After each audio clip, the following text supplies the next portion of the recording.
episode 33, dedicated to Larry Bird. Thank you all for listening to episode 32. Holy Ricochet, what have you done? I am Gary here with my co-hosts. Larry Bird is not dead. Can you dedicate something to someone if they're alive still? Yeah, I dedicate this song to you, Bear. Oh, well then I'm Larry Bird. All right. And I'm Magic Johnson, Jr. Fair. And you're Larry Bird the third. No, I'm the actual Larry Bird. The guy that made threes for the Boston Celtics. Yep, that's you. Yep, that's me. Wonderful. So, thanks to Wes Anderson. Appreciate it. Thanks to Wes Anderson for Moments in Time. Check him out at Wes Anderson Music on Facebook. Give him a follow on Twitter at Songs by Wes. Thank you to All Wear Clothing, the first and primary sponsor of Over the Line Sports Podcast. Thanks to Crandall's Quality Lawn Care. Call him, Sean, at 419-704-5471. They serve the Toledo and surrounding area and not Calgary, Alberta, Canada. Love it. Did you throw that out for Bret Hart? I hope not. Lance Storm. Yeah, that'll work. This isn't even the wrestling episode. That's okay. Crap. All right. Thank you to Verizon, a true technology business partner who helps local businesses deploy technologies that positively impact operations and can increase revenue for the company. At Verizon, we do not wait for the future, we build it. Go to their website, get in touch with a sales rep in your area. Thank you to PNC. Visit Cassandra at PNC, who will help you with your banking needs, whether it be loans, credit cards, personal banking. She's there to help. By the way, just got over 800 myself. 802. Congrats. Thank you, sir. Still at? Same as it was 4 weeks ago. 669? Yeah. 666. Oh, gosh. I think Bear's right. Oh, good. All right, give her a call, 419-877-0634. She'll help you out. And also, thank you to Ben Meyer at Charlie's Dodge.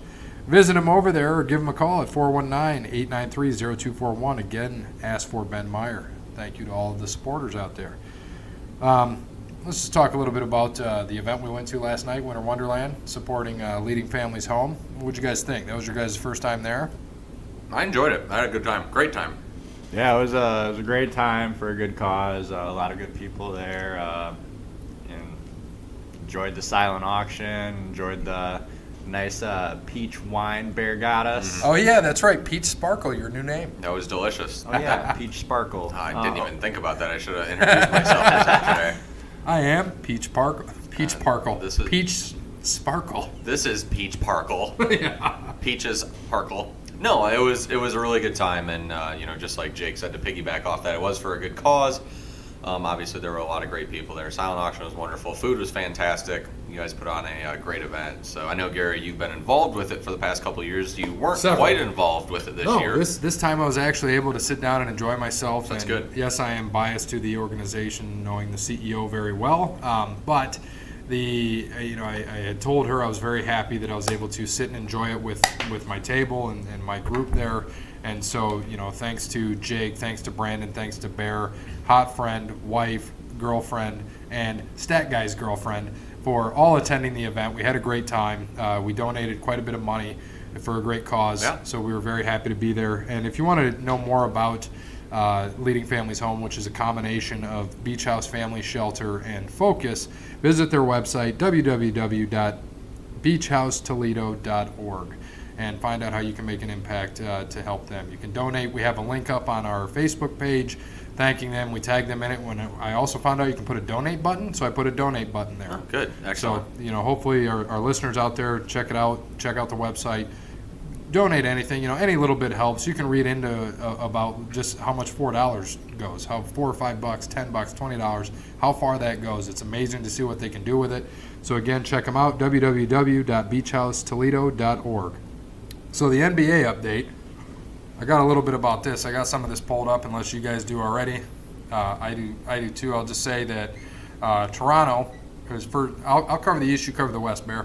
Toronto is number 1, 20-5 still. They're way up there. They just finally lost one. Milwaukee 15-7. They're 3.5 behind. Which it's funny that they're listed as second, 3.5 behind, but their winning percentage is higher than Philly, who's third and only 3 behind at 17-8. Detroit, 13-8, man, snuck up in there. Yeah, they have a really good squad this year. I'm yes. impressed with the Pistons. I didn't think they would be as good as they are right now. I really do think they're contenders to grab one of those Wizards guys, whether it's Wall or Beal or Porter, whenever they end up trading them. I really do think that's going to happen.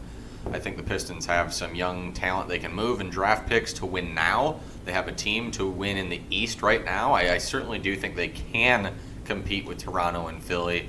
I'm not exactly sure, and Boston, I should say. So I'm not exactly sure if they're totally there right now. But I think adding a John Wall would certainly put them. I think he would be the guy. Trade Reggie Jackson. I think you keep Ish Smith on the bench as they, play the 25 minutes.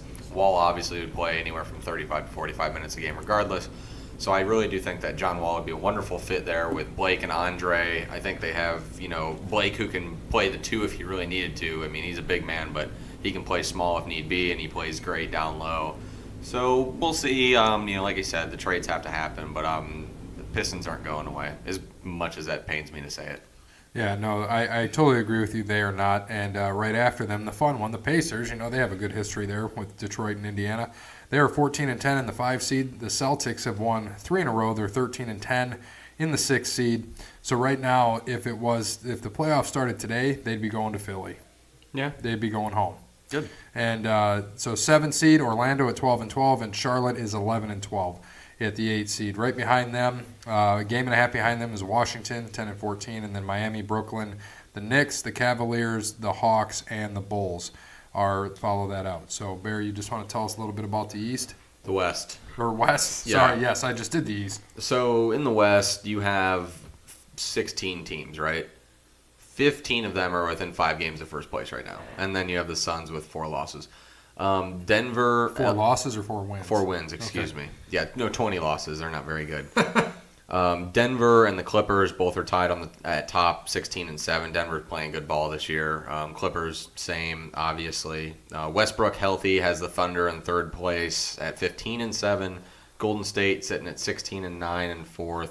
Then you got the Lakers, Grizzlies, Mavericks, Trailblazers. But like I said, below that, then you have 12 wins and 11-11. And actually, Houston is down there at 11-12, right above San Antonio at 11-13. So you have people who have made the playoffs that past X amount of years that are sitting there down low. Like I said, though, 2 games out of a technical playoff spot and 5 games out of first place right now.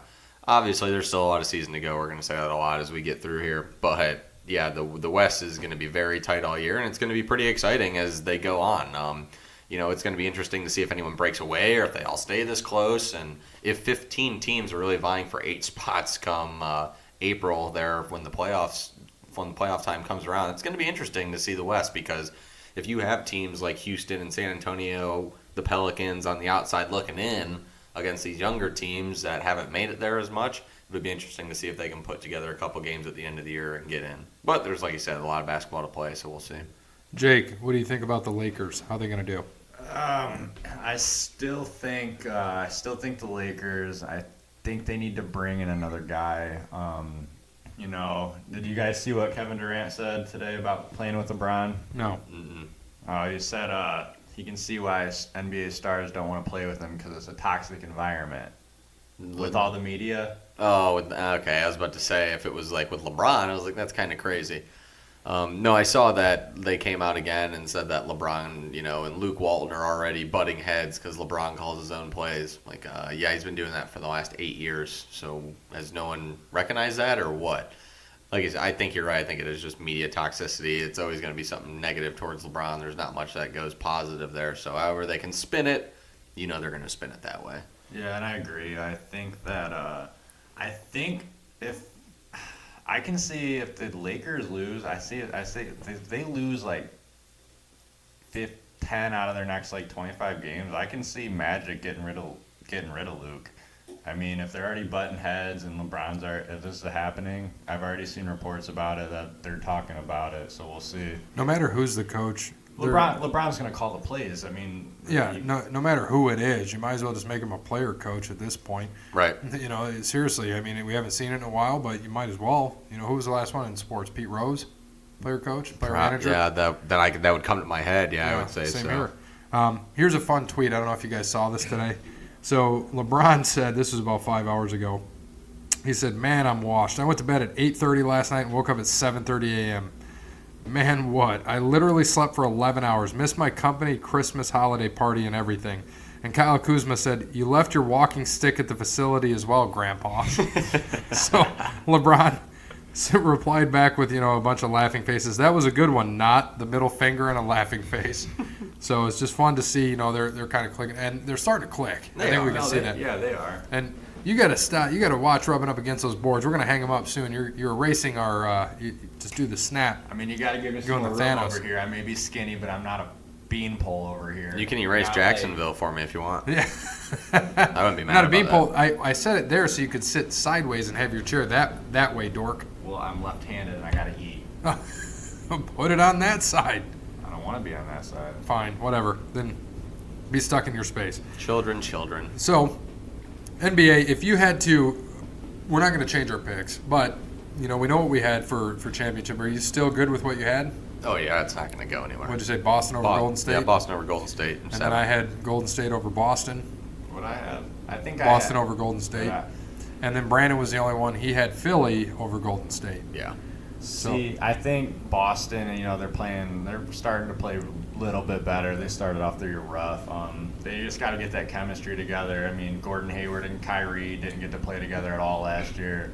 So I think if they get their chemistry together, they're going to be fine. It's just Philly with picking up Butler. It's going to make it a tough challenge for them. Yeah, and I think that, Boston, like you said, Hayward's coming back. He's coming off the bench. He's not used to that role. He's used to starting and playing 30 to 35 minutes a game, and he can't do that right now. I know he's completely, quote unquote, I'm air quoting right, he's completely healed from his injury, but he's not. You're not going to be full game speed after taking a year off. No, so. and he's not going to go full force either, because he guarantee it's all that mentality, Yeah, and you've got that shit that's just messing with your head that this could break again. Yeah, and it's before, we got 20 days until Christmas, and I think normally after Christmas is really when the NBA season starts. But in all reality, after the All-Star break is when the season starts. You still have 2 solid months after the All-Star break, and you've seen a lot of teams hit their stride after the All-Star break. You've seen teams hit your stride after Christmas, and then come March, they fizzle out. So I think that, like you said, we talk about there's still a lot of basketball to play. I mean, you've seen all the shit that's gone on with Golden State and Steph hurt, and they've been playing bad with him out, and all the drama with Durant and Draymond. So anything can happen, but they're going to get their shit together. They always do. Kerr will pull them together, no matter how much they don't like each other.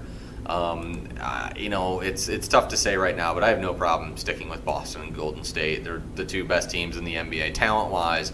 And they're going to stay that way. Now, if, the Pelicans end up trading Davis to the Lakers, we may have a different discussion here in a couple months. But that's all speculative hearsay. And like I said, even John Wall to, Detroit. I don't think that makes them a championship contender, but I think it makes them a top 3 in the East contender for sure if John Wall ended up going to Detroit. I really do. So we'll see as we get through a little bit further into the NBA season. But, yeah, there's no reason why anyone would need to change their picks. There's been no major injuries. Well, besides Markelle Fultz, who's out again. What do you have? Something with his nerve in his broken back vagina. Or something? Yeah, or a broken free throw is what it is. Dude can't shoot a free throw to save his life. But I saw he just got hurt and he's back out again. So I wouldn't be surprised if he gets traded here soon or maybe even released. It's crazy that Philly could add anyone and they took Markelle Fultz. How much better of a squad they'd be. And Boston, that's why they didn't move. And they got Tatum, who better player, better choice. And if they had the 1, I would have wanted Tatum.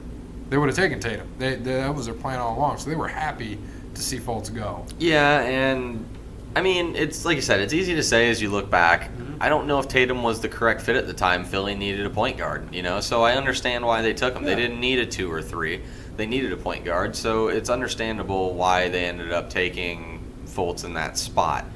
Like you said, it's easy to look back. Then again, look at the Pistons. They took Darko, and who won the ring first? Out of LeBron, Melo, D-Wade, Darko.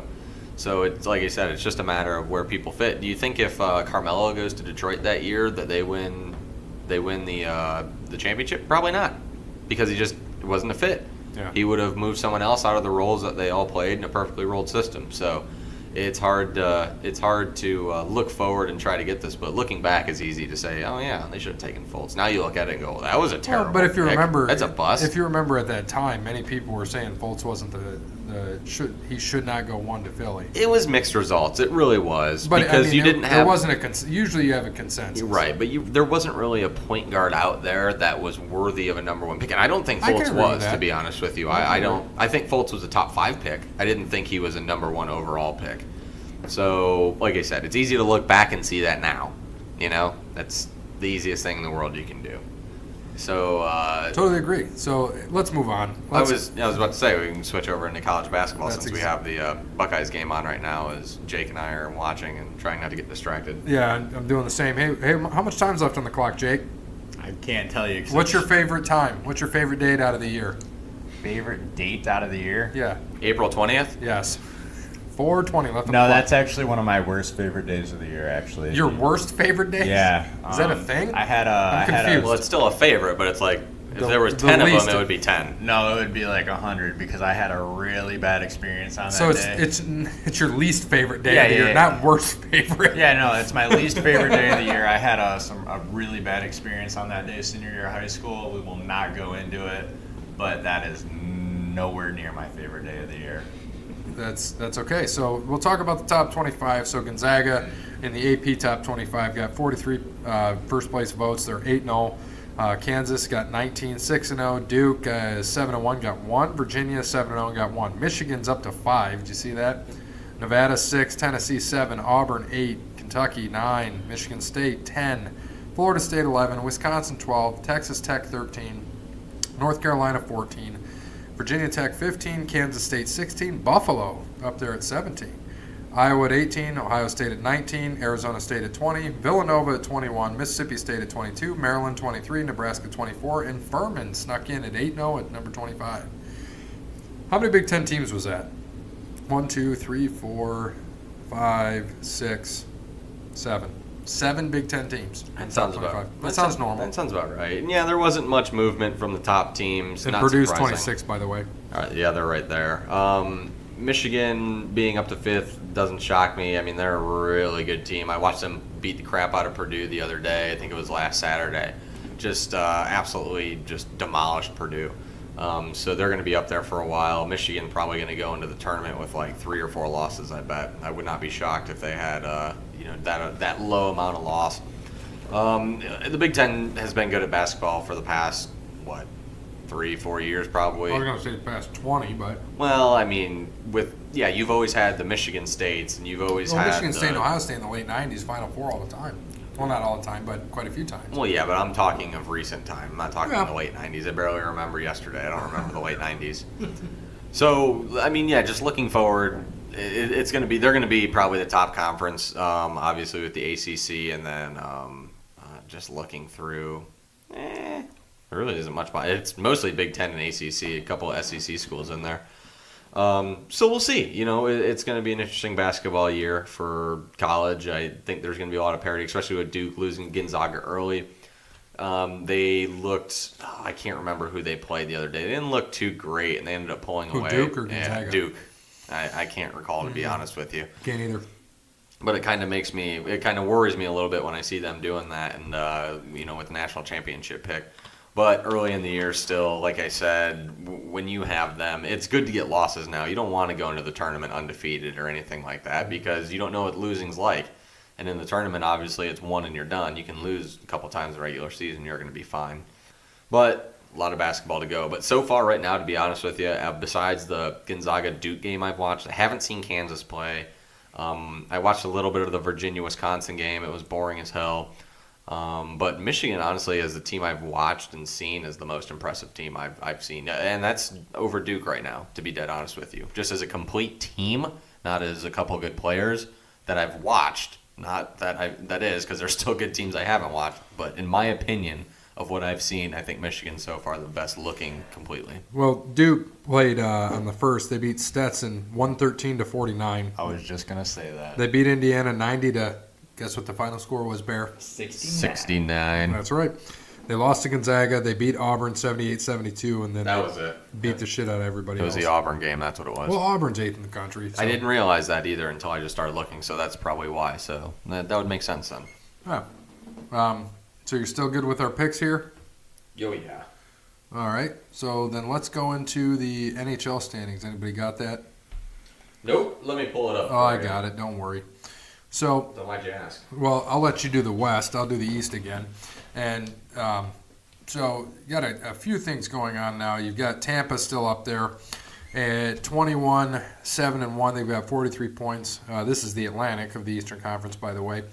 You've got Toronto with 40, Buffalo with 38, and then you drop down 6 points to Boston at 32, Montreal 31, Detroit 28, Florida 27, and Ottawa 27.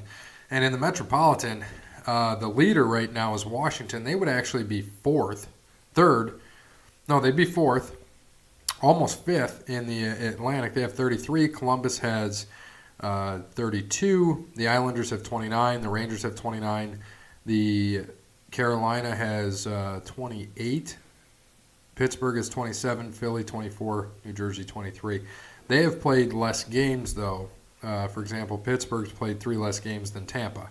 Granted, they have 27 points, and you can only get 2 for a win, so that would put them at 33, and they would still be 10 behind Tampa if they won, which is just nuts. Who the Red Wings just took to a shootout last night. They played really well, and unfortunately, they should have won the game. They ended up freaking losing it. But was Holtman about to get ejected? No, it looks like he's about to get ejected. I thought that was coming. Sorry, I got distracted. Back to hockey. I watched. A hot friend and I went to the Red Wings game Sunday. They played Colorado, and that was off. They beat Boston for the first time in the TD Garden since like 2012 was the last time they won there. And they had to play on a back-to-back. Howard wasn't playing. They had their backup goalie in, and he looked phenomenal. Only gave up 1 goal. They ended up losing 2-0. They had they gave up an empty netter with less than a minute left. But it was a great game, very physical, 3 fights. Bertuzzi someone got checked into the Red Wings bench, and the guy kind of swung his stick a little bit, and Bertuzzi grabbed it and started punching him and got suspended for that. I found out yesterday from Brandon. But it was pretty funny. There's a lot of good fights in that game, and they had a lot of the Colorado Red Wings rivalry in the late 90s, showing a lot of those fights up on the Jumbotron quite a bit. So maybe that sparked those guys a little bit. There were some big hits in that game. There were a lot of hitting. I think the Red Wings were just tired from a physical game the night before winning, traveling back to Detroit, and having to play another tough team in Colorado, which, by the way, has the best offense in the NHL right now. I'm pretty positive they have the most goals scored. Actually, I lied. Behind Tampa. So second most goals scored right now in the NHL. Most in the Western Conference, though. So they're a very good team. They were just watching them, and they're just fast as hell, man. That Nathan McKinnon, dude's a stud. Dude can fly. He is just throwing pucks to tape on just beautiful passes and setting them up for greatness. Colorado is definitely going to be a team to reckon with in the West. Right now, they're sitting in second behind Nashville, just 2 points behind. They are ahead of Winnipeg by 1 point, and then the Stars have 33 points. They're in fourth in the Central of the Western Conference. Minnesota, Chicago, St. Louis behind them. St. Louis not having a good year with only 21 points. On the Pacific side, the Flames are leading. The Ducks, Sharks, Vegas behind them, and then followed up by Arizona, Edmonton, Vancouver, and the Kings. So since we've said it so far, our picks for that, how are those looking? I don't have it in here. I had San Jose beating Tampa. So San Jose, where'd you say they were?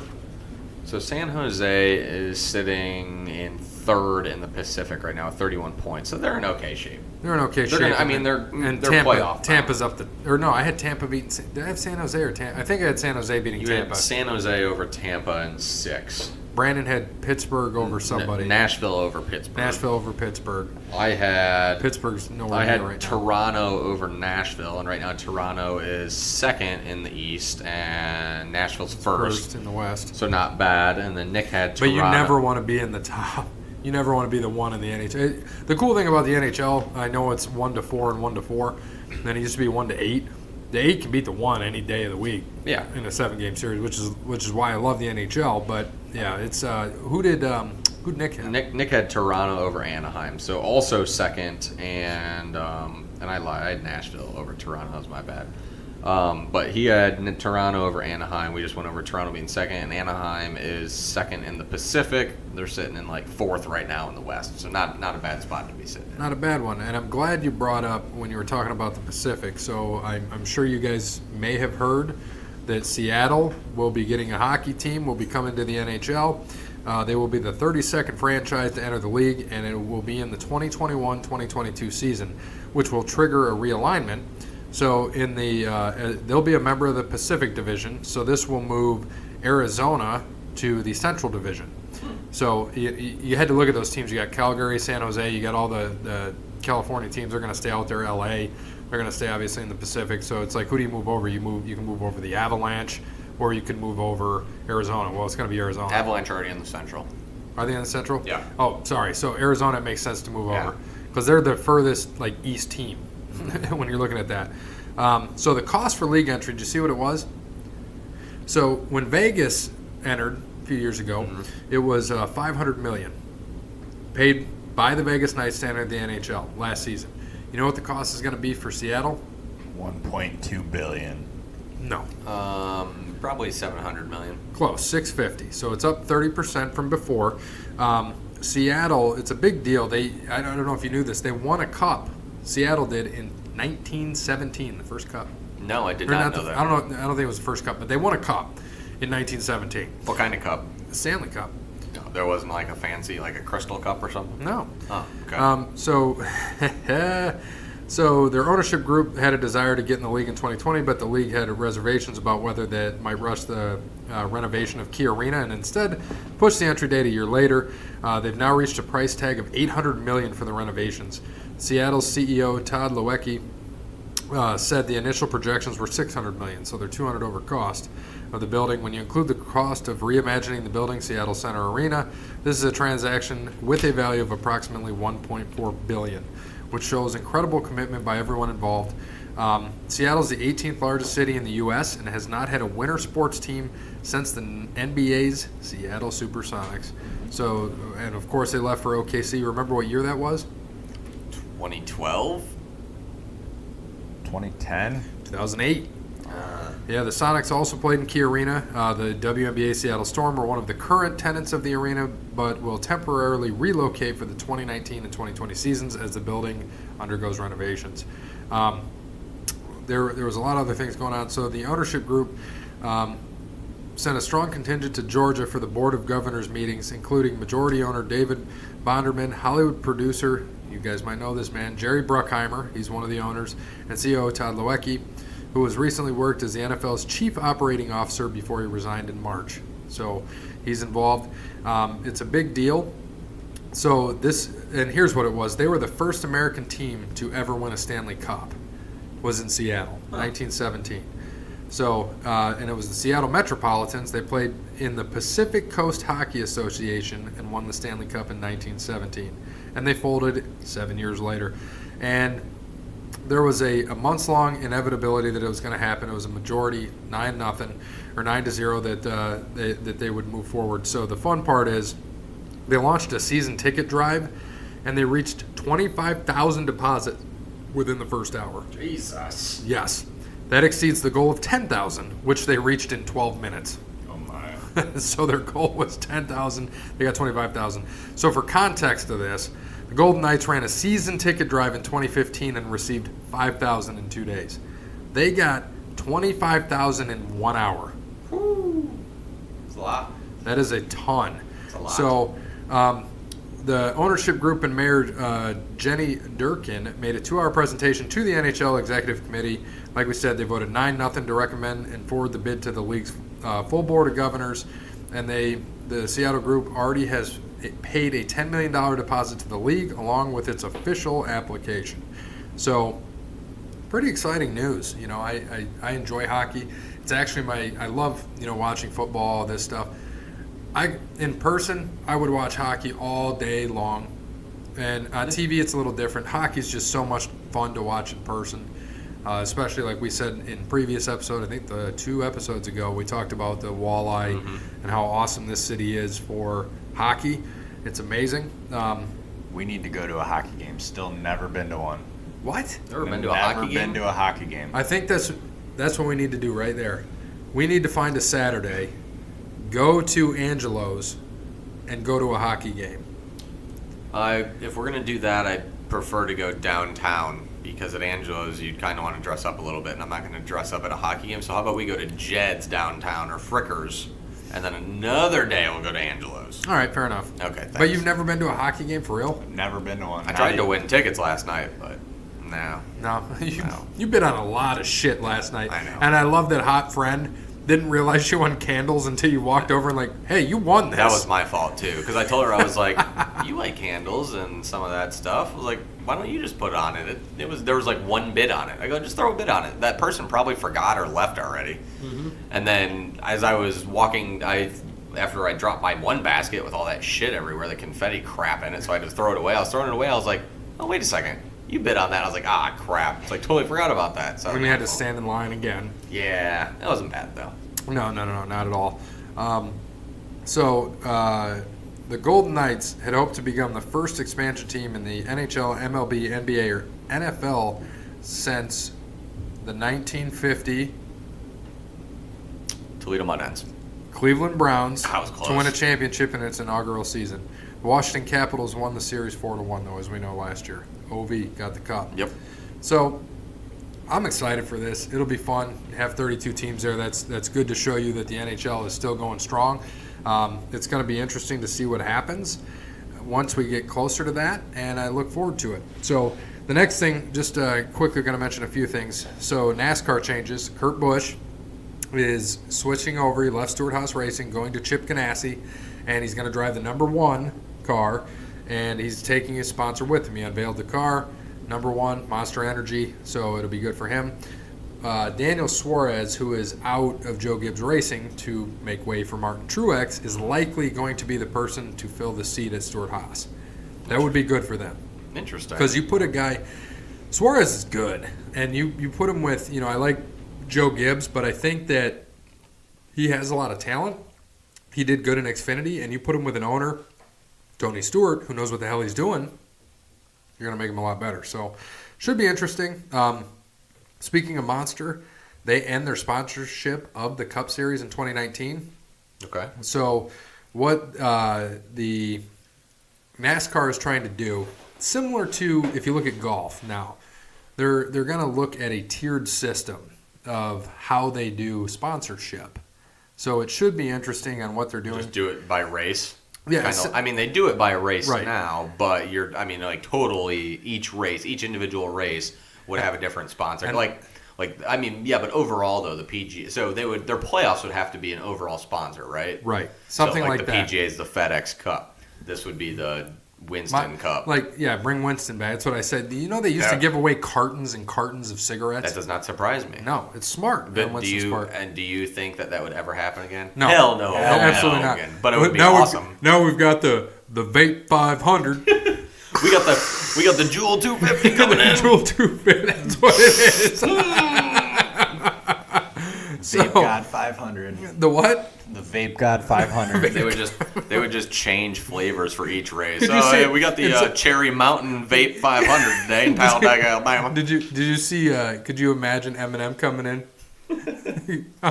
singing Vape God instead of Rap God? If they paid him a lot of money, I'm sure he could come up with lyrics for it. Oh, he would immediately. And it would be badass, I bet. Oh, it always is. So 2020, this is NASCAR's choice, by the way. So Monster could still come in, and I could see that happening, like you're saying. Monster maybe sponsors the playoffs. That would be something smart on them to do. So they could renew, but like they're saying, this tiered system would be similar to FIFA, which we don't follow soccer. The Olympics and the PGA, making the cup naming rights something more along the lines of an official partner, like you had mentioned. Multiple companies part of the entitlement structure. So there's a 36 race season. The individual races have entitlement sponsors, which we already know, and we know that like Coke Zero, Sugar 400 at Daytona. Yeah. The Pepsi 400, right? Yep, and then Daytona sells that sponsorship and assets to Coca-Cola for the use of the race. So that's what happens. It's a speedway. Well, NASCAR owns a lot of the speedways.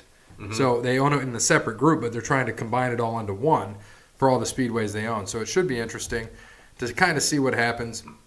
So the exclusive rights would no longer be part of the entitlement deal. The model is still in its development phase, but it's being discussed as a system that would see a top-tier sponsor with multiple remaining partners slotted into other tiers. Kind of similar to how they do the cars.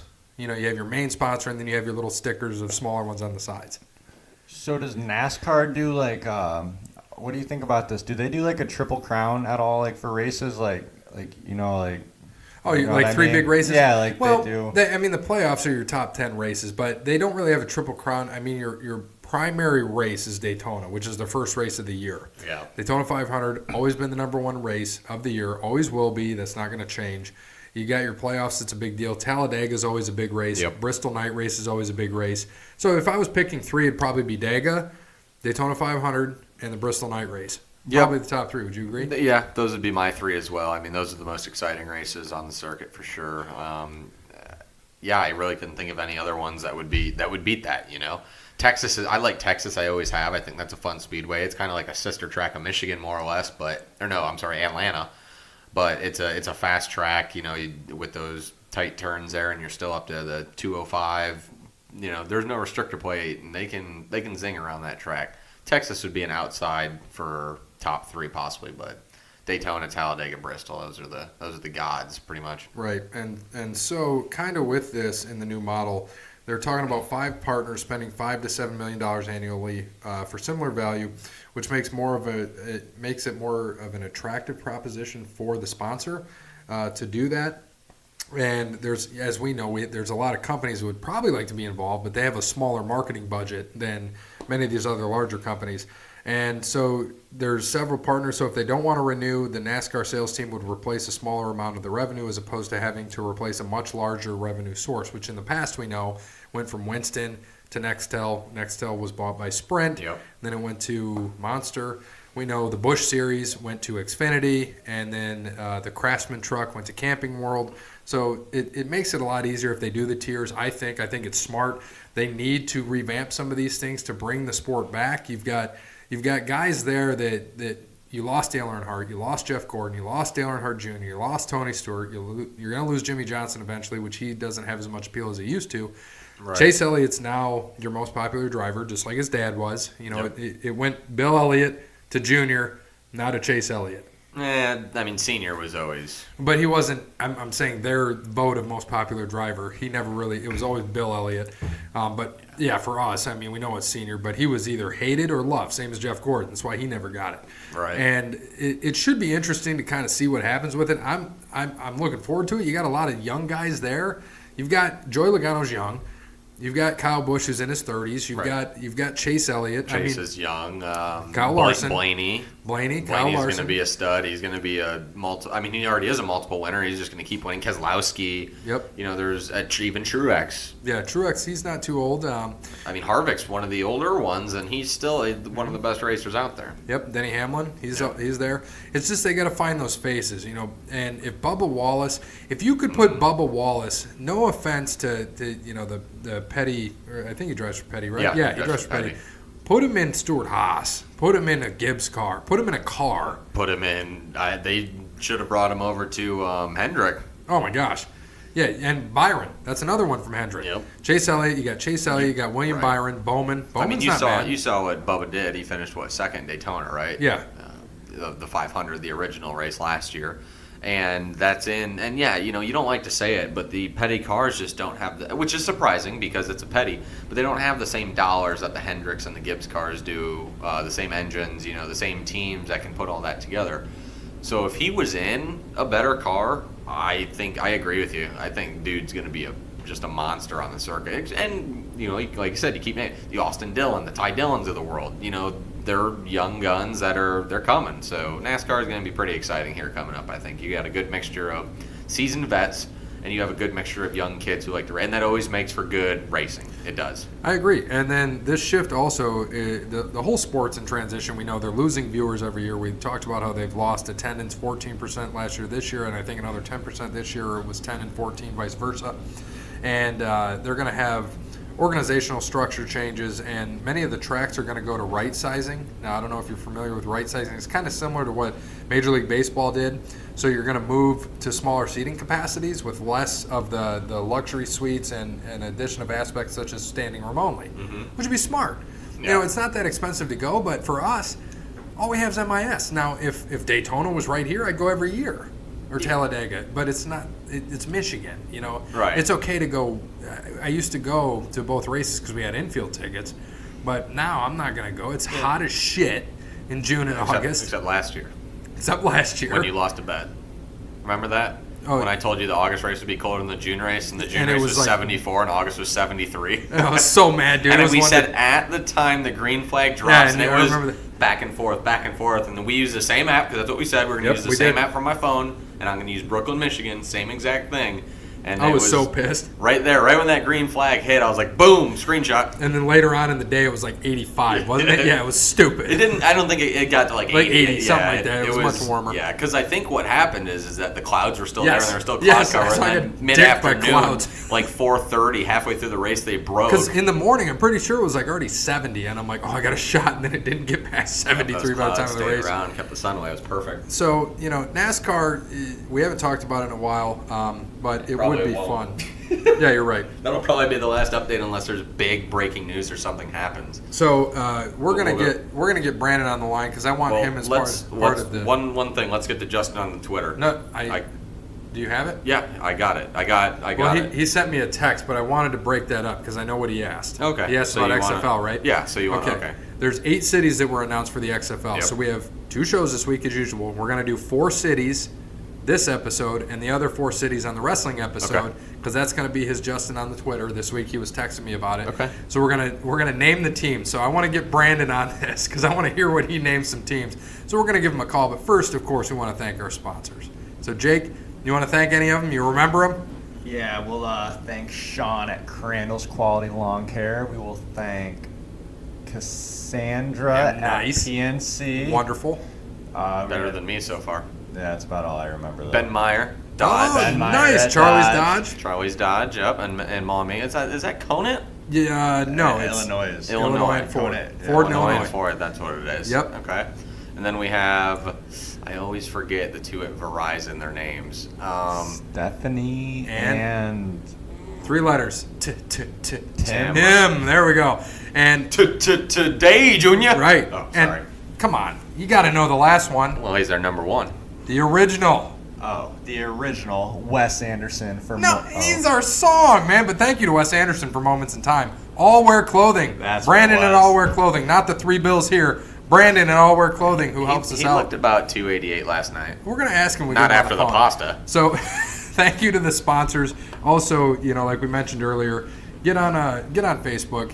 Go to www.beachhousetoledo.org, or you can go on our Facebook page, click the donate button, and you will make an impact in this community. And don't forget, Stat Guy made a Twitter account, so don't forget to follow at the Real Stat Guy on Twitter. Please do.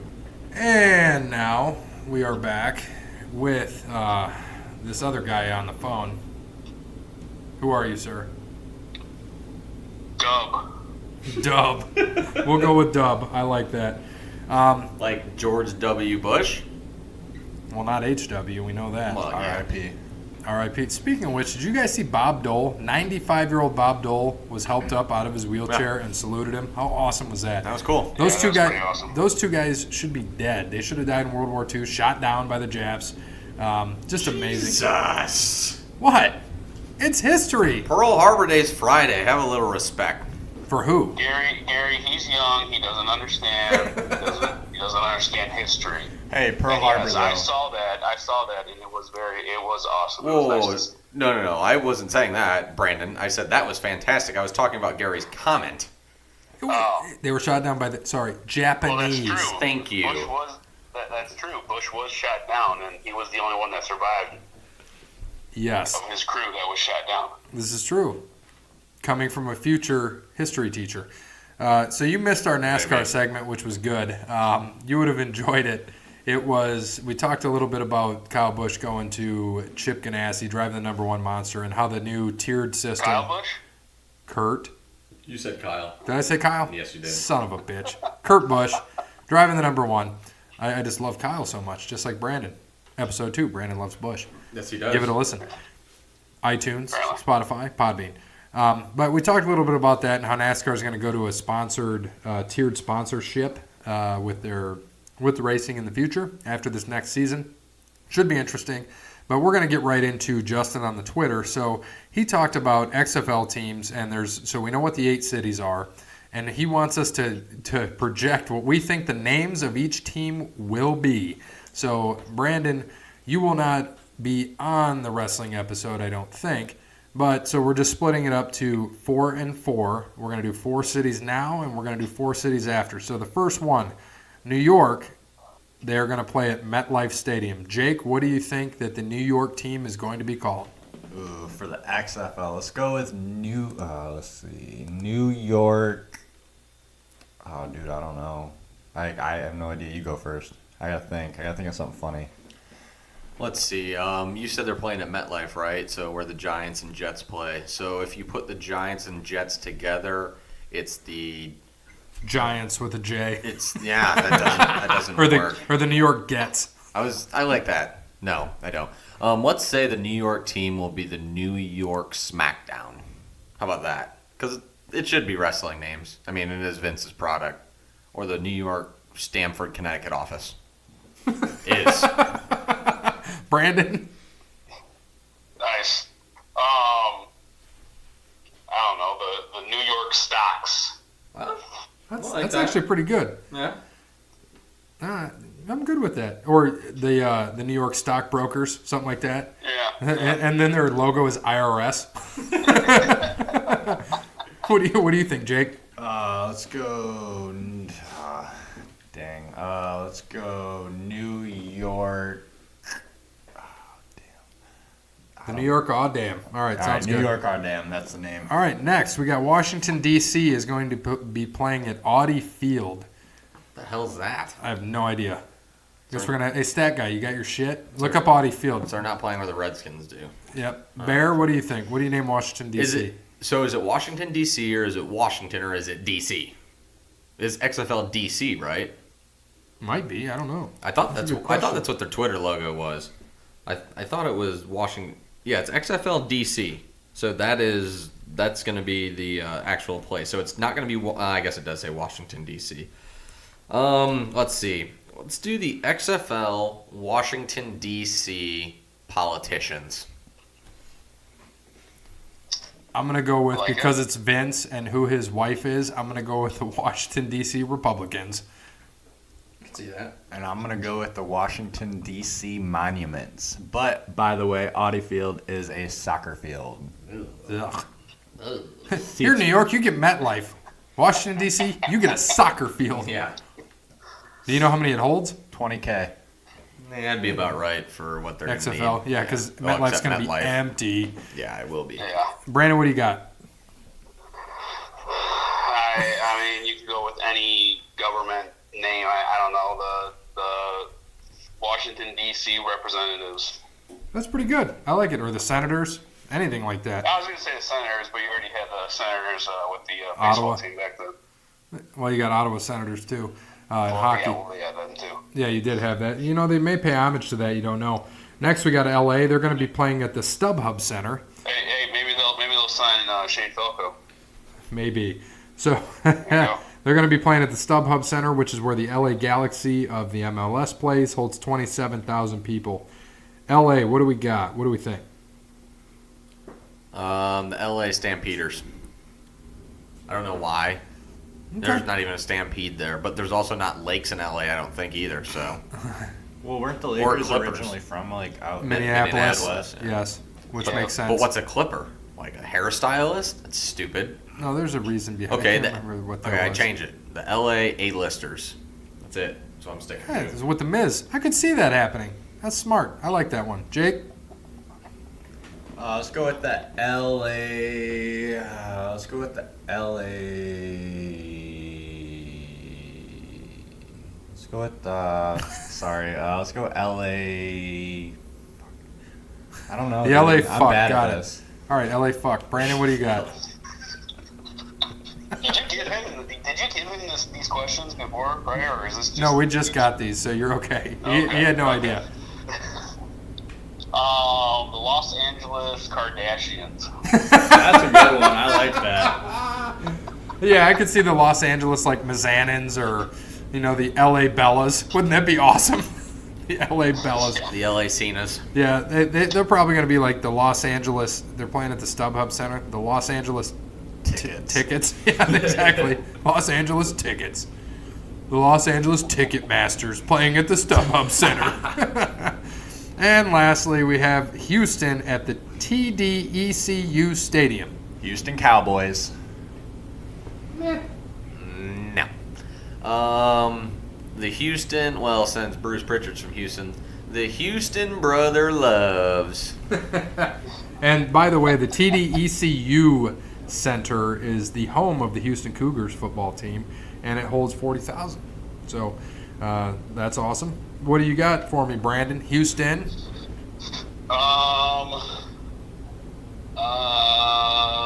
go the Houston. I don't know. The Houston Cons. How about that? I'm going to go with, even though it's not, to pay homage to somebody else in Texas, not San Antonio, but the Houston Heartbreak Kids. Okay. That's what I'm going to stick with. I like that. There we go. There we go. So let's get into the special segment here. It's not going to be a debate between you guys. It might end up being. But we're going to talk about the college football playoff. So we've got number 1, Alabama, who beat Georgia in the SEC championship. Number 2, Clemson. Number 3, Notre Dame. And number 4, Oklahoma, who got in over number 5, Georgia. And number 6, Ohio State. I think this further shows us why we want an 8-team playoff. We don't have to get into that debate. We can if you would like. But we're going to see Oklahoma playing Alabama in Miami at the Orange Bowl. We're going to see Notre Dame playing Clemson at AT&T Stadium, right? Yep. Cotton Bowl. Cotton Bowl. So should be interesting. Cotton Bowl. We've got what, 14-point favorite for Alabama or 13.5 Oh, I don't or even 10 know. or something, and then I know Clemson's like 13.5. It's too early. Yeah, well, we're going to pick that obviously as we get down the line on the 29th. But I don't know. Who wants to lead this off? Brandon, Bear, Jake, anybody? Playoff? I mean, I think the right teams were in. I have no problem with it. I have zero problem with it at all. I think agree. that the top 4 teams are in. I think if, they ranked Ohio State over Oklahoma the week before the championship, Ohio State would have got in. I think it's absolutely fair. I think where the playoff committee screwed up was putting Georgia over Ohio State. I totally agree. That's stupid. You can't pick your top 4 off of conference winners and then saying you pick the 4 best teams, but then put Georgia over Ohio State, but then say conference championships do matter, but then say you want the best 4 teams. That doesn't make sense. Because if you wanted the best 4 teams, then you put Georgia in there, because Georgia is one of the best 4 teams in college football. I totally agree. Totally agree. I mean, I think if they played LSU again, they'd beat the shit out of LSU. Oh, in my I opinion. absolutely agree. And you know what I think, and we've got what they should do. We've talked about this. 8 teams is what it should be. Power 5 conference winners should be immediate 5s.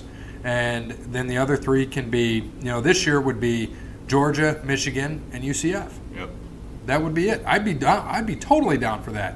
You'd have number 6 Ohio State playing number 3 Notre Dame.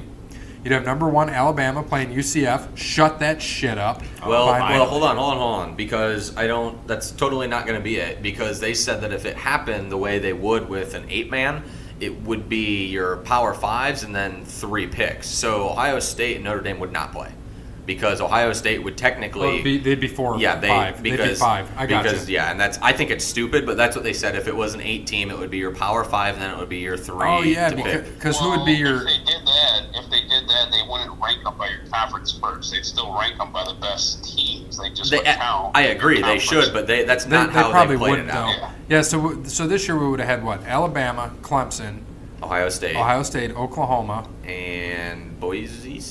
No, they're not. Washington. Too. Yeah, sorry, Washington. Oh yeah, That's Pac-12. Pac-12. Good call. Washington. So Washington would have been in there, and then you've got Notre Dame. So UCF would have been out. Notre Dame. No, UCF would have been in. You think Notre Dame, Georgia, Michigan? No, I think Notre Dame would be in. UCF, Notre Dame, and Georgia probably. You don't think Michigan would have gotten in over No, UCF? absolutely not. Why? Oh, the two losses. They have 2 losses. I forgot about that. All yeah. right. Even though you lost to technically, it would have been the number 3 and number 5 team in the country. Right. UCF deserves a shot to get in. They've gone undefeated 2 straight years now. Yeah. So, and they now they're gonna overcame a 21-point deficit in their freaking conference championship with a backup quarterback, which is impressive as hell. It is, and they're going to play LSU, so we're going to see LSU's okay. They're what, probably 3rd in the SEC, maybe 4th, depending on how you look at Florida and LSU. So we'll see how they do. If they blow the shit out of them, I mean, they've got some room there to talk.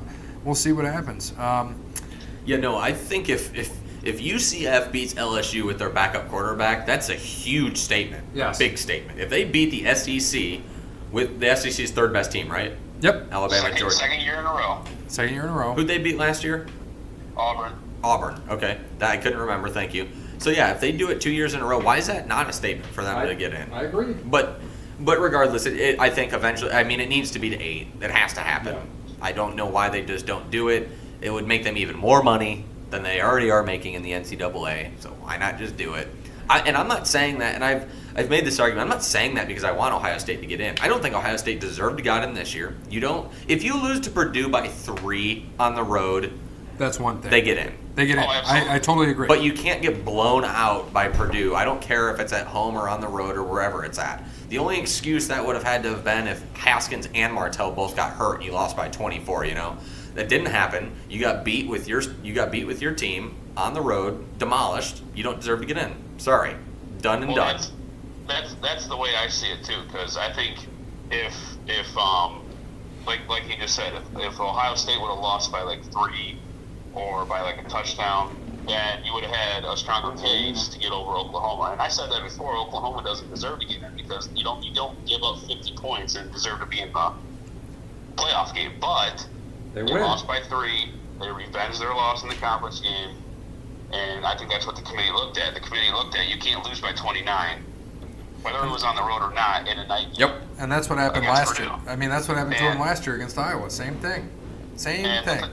The same thing with Georgia. You can't lose twice. I'm sorry. You just can't.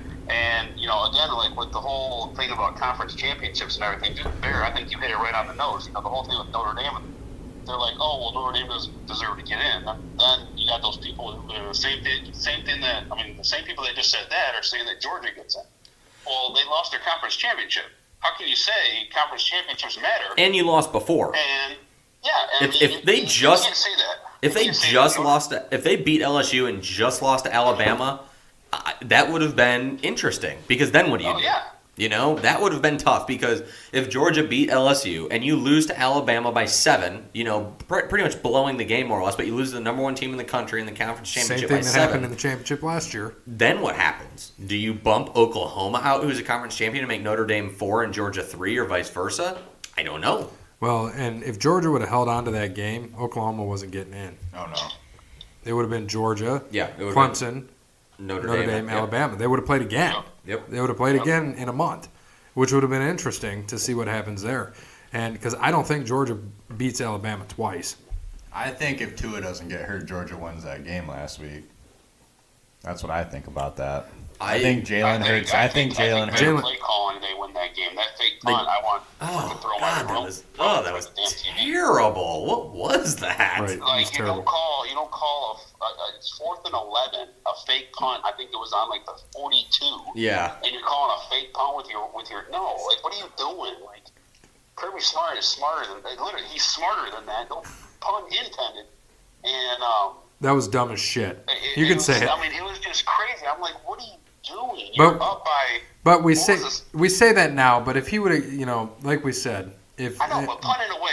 You're up by 7. But you're up by 7. like punt it away. Bear said this earlier. You weren't on the call yet, but he said, looking back in hindsight, we can talk shit about it. But if he would have got that, we wouldn't be talking about this right now. Yeah, but that wasn't the time to do it, though. No, I totally agree. I don't care. I don't think he would have gotten it.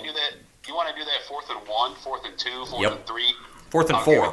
Yeah. 4th and 4 from 4th and 4 from Alabama's 44. That's fine. I don't have a problem with that. But from your own 42 at 4th and 11, especially with 3 timeouts and what they have, a minute 55 to play or something. I mean, there was still time in that game, so it just didn't make sense to me. You could have punted it deep, pinned him in, and hoped to play. I think Kirby Smart realized his defense wasn't going to stop him and just gave him a short field and hoped they got time to go down the field, which is just terrible coaching in my opinion. Right. Yeah, I didn't hear what he said. You know, he said he defended the fake punt. I mean, I didn't hear what he had to say about that, but I mean, yeah, like I don't know. I don't see how you do a fake punt like that on 4th and 11. I mean, and the thing was that when they called it and when they were in the formation, Alabama was in a regular defense. They weren't in a punt return. They were in a regular defense, and they still went and did the fake punt. So I don't know. You call a timeout there, and you punt it away. All right. You let your defense win the game. I agree. So let's switch to this. We're not going to have too much discussion on this, but we know that the Heisman finalist for this weekend, we got Tua Tagovailoa, you've got Dwayne Haskins, and you have Kyler Murray. So just give me it, Jake, who wins it? Who wins it, and do you think it's the person that should win it? Unbiased, give me that. Unbiased, I think Kyler Murray wins it, but I think Haskins deserves it more. He put up way better numbers. He threw for over 400 yards the last 3-4 games in a row, 4 or 5 touchdowns a game. The defenses he's played, the points that they put up all season with him. I think Dwayne Haskins deserves it. I think he's the best quarterback in the country. Dwayne Haskins has better stats overall than Kyler Murray and Tua. He has played second best defense. I would give it to Tua because the SEC, I think, does play good defense. The Big Ten has great defenses as well, but I don't think it's good as the SEC. So I think Tua's competition is better. But Alabama also played a lot of the garbage SEC teams this year. Their out-of-conference schedule was trash. He didn't play in the fourth quarter of most games, which is, why his stats are lower. But that's their decision. If you want to win the Heisman, then play every single game all the time. Or do you want to win a national championship, which is what Nick Saban and Tua want to do? I'm not saying that Tua doesn't want to be here, but I'm saying that that's not what Alabama's built for. Alabama's built to win national titles. That's why Tua comes out in the fourth quarter so he doesn't get hurt, even though he's gotten hurt numerous times playing in these games. Kyler Murray plays in a conference that plays no defense. But if you're going to go off of that and go off of stats on that, it still doesn't make sense because Haskins has better numbers except in the rushing game. Murray has 650 more rushing yards on him and 3 more overall touchdowns. That's it. So I think Haskins will get the Heisman. I don't think he's going to because of the Ohio State bias of Urban Meyer this year. I'm pretty sure that everyone's kind of saw what he did, and they're kind of taking it out on them and taking it out on the kids, which isn't fair because Haskins had a couple down games, and still just absolutely has smashed. And you got to think, too, he didn't play a couple fourth quarters either, early in the season when Tate Martell came in. Tate Martell came in and went 15 for 15 in the second half of a game that they were up, 38-0 at halftime, and came in and dominated that game too. So, obviously, I'm a big Ohio State fan. I'm a big Dwayne Haskins fan. As I told you, I think he is going to be an absolute stud in the NFL. He will be the next big thing. I will call it right here, and I'm not scared to be wrong on that. And I think I'm truly going to be right there. And I hope you are right. I really think that he deserves it. I think he's the better quarterback. Kyler Murray's not going to play NFL football. Tua may play NFL Kyler's football, but he's playing baseball. Oh, yeah, absolutely. He's going to get a huge contract from the A's. He is not playing. They've already said that he's going to play in the MLB. And plus, he's 5'8". He can't play quarterback in the NFL. Same thing with Tua. Tua's 5'11". I don't think he's going to be. The kid can throw the ball. He can sling it. The problem is he makes so many dumb throws. I just, watching him play is what the hell is he doing? But then there's a lot of times you look and you're like, geez, the kid's a stud. But with Haskins, as a college kid, you're going to make some dumb throws every once in a while. He just doesn't make a lot of those. He made a couple in the Maryland game. It didn't look like he was there. They didn't look prepared.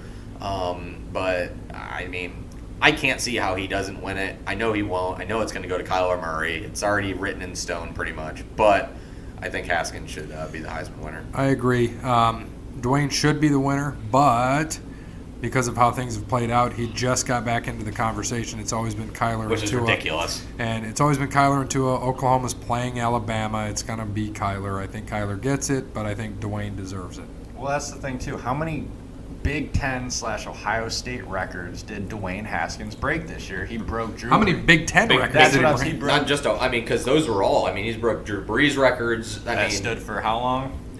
When Brees played 98. Yeah. So 20 years ago? Yeah. This is, and I was talking about this with Cody actually. He's literally the best thrower of the football Ohio State's probably ever had at quarterback, and that you may ever see in college. He just has such a natural toss that it's unreal the way it comes out, and he throws a damn ball so fast. And now I know we're going to get into this in a second, but with Urban leaving, it worries me that he's going to leave too, because he can leave. I thought before that he couldn't because he's a sophomore, but He should. He should leave. Honestly, I have no problem with Ryan Day because Ryan Day likes Tate Martell. We know that. Let Tate play, and then we got who the hell's coming from Michigan? Dewan. Damn it, the quarterback. He's a 4-star quarterback. He's coming. He's committed to Ohio State. He'll be coming in 19. So we'll see. And Brandon, what do you think, buddy? I think. Well, the thing with the Heisman is they really need to fix how the way they vote. Most of the guys already put their submissions in, I think, before the title game, the conference title games. So, which I think is wrong. I think I think this award should be given at the end of the last game of the year. The national championship that week after. Do the Heisman, do it that way instead of doing it, at the last game of the year 2 weeks ago. And, then someone goes off and has a great conference game, which, Tua, yeah, he didn't play the fourth quarter. I said last week it's probably going to go to Tua. Dwayne Haskins, yeah, unbelievable numbers. But, I'm not an Ohio State fan. I think you guys know that. But No. Ohio State did throw the ball more this year, I believe, just because they couldn't get their running game going. So, yeah, he packed great, and he does. He has a perfect ball, perfect ball release, great throw. He sit in the pocket and just, throw, thread the needle and throw a perfect ball. I think, this is a real tight race too. I think he deserves it, and you can make a case for anybody. A play that sticks out for me though with Kyler is that the Red River rivalry. say that one 3 times fast. Yeah, exactly. I think just one play that sticks out with me is when they were down by 14 with like under 2 minutes, and Texas kicked off. They got the ball at the 20. He threw a pass for like 5 yards, and the next play, he just broke 75 yards down the line. Unbelievable play. I think he's going to win it. I think Dwayne Haskins deserves it. I think you can make a case for Tua. You can make a case for Kyler. This is a tight race. I don't know. It's really going to be a toss-up, but I think Kyler gets it. And this is going to be my final thoughts on the Heisman. And this is also why I think Kyler. Sorry, now I'm going to second-guess myself. I think he's going to win it because as they look at it, just as an MVP should be, or Heisman, which is really the MVP of college, if you take away Tua from Alabama, what do you get? You have Jalen Hurts. You're still winning games. Mm-hmm. If you take away Haskins from Ohio State, you still got Tate Martell. Probably still winning games. You take away Kyler from Oklahoma, their backup quarterback, not that great. I don't even know their backup quarterback. I don't even know his name. Well, I think the game where he was either suspended for the first half or hurt was the Army game that they should have lost. Well, Army's 9-2. Army's a good team. I get what you're saying. But I'm saying it's still Army. Like, I understand they're a good team, but who else they beat this year? But it's one half. We would be talking about this. Oh, who's this Kyler Murray kid behind Baker Mayfield? No, but that's my point. Is that nobody knew who Kyler was last year. Yeah, but he's been the starter all year. The Army game was like the sixth game of the year. So my point is the backup quarterback, if he played the whole game, Army wins that game. Kyler came back in the second half, and I think it was that game. I could be wrong. It was only literally, I think, one drive. I don't remember what it was. I don't remember what he was. I'm pretty sure it was one drive. I thought it was a half. It was one drive. By the way, he came back and threw 7 touchdowns in that game. So it was the Army one game. drive. Well, there you go. They could have lost if he didn't play then. So there you go. Army probably scored on that drive. Maybe. Oklahoma's backup. His name is Austin Kendall. Yeah, never heard of him. Yeah, either have I. So he's a nobody. But that's Just my like- point. That's what they're going Like to do. And Tyler last year. And nobody. as you said, you picked out Brandon. You even said it. You were looking for his Heisman moment. Well, a moment doesn't define shit. It's a Right. whole season. So I agree. but that's the problem. Is that's what And everyone when you wants. play They want their Heisman and when moment. you play no fucking defense, you're going to throw 7 touchdowns. Can you a game. imagine if Haskins played in the Big 12? Right. You'd have 70 Oh, touchdowns. absolutely. Yeah, absolutely. That's my point. So. Exactly. So, all right, let's get into, as we know, we just talked about this. Urban Frankmeyer III is stepping down at Ohio State, retiring. He formally retired in an announcement, hands the reins over to Ryan Day. Let's talk a little bit about Urban Meyer first, and then I want to talk about Ryan Day. So, Urban Meyer, 82-9 record at Ohio State. He was there 7 years, right? What the hell are you doing? Oh, You! I'm doing nothing. I hear. What are you moving around? Are you putting away your dishes?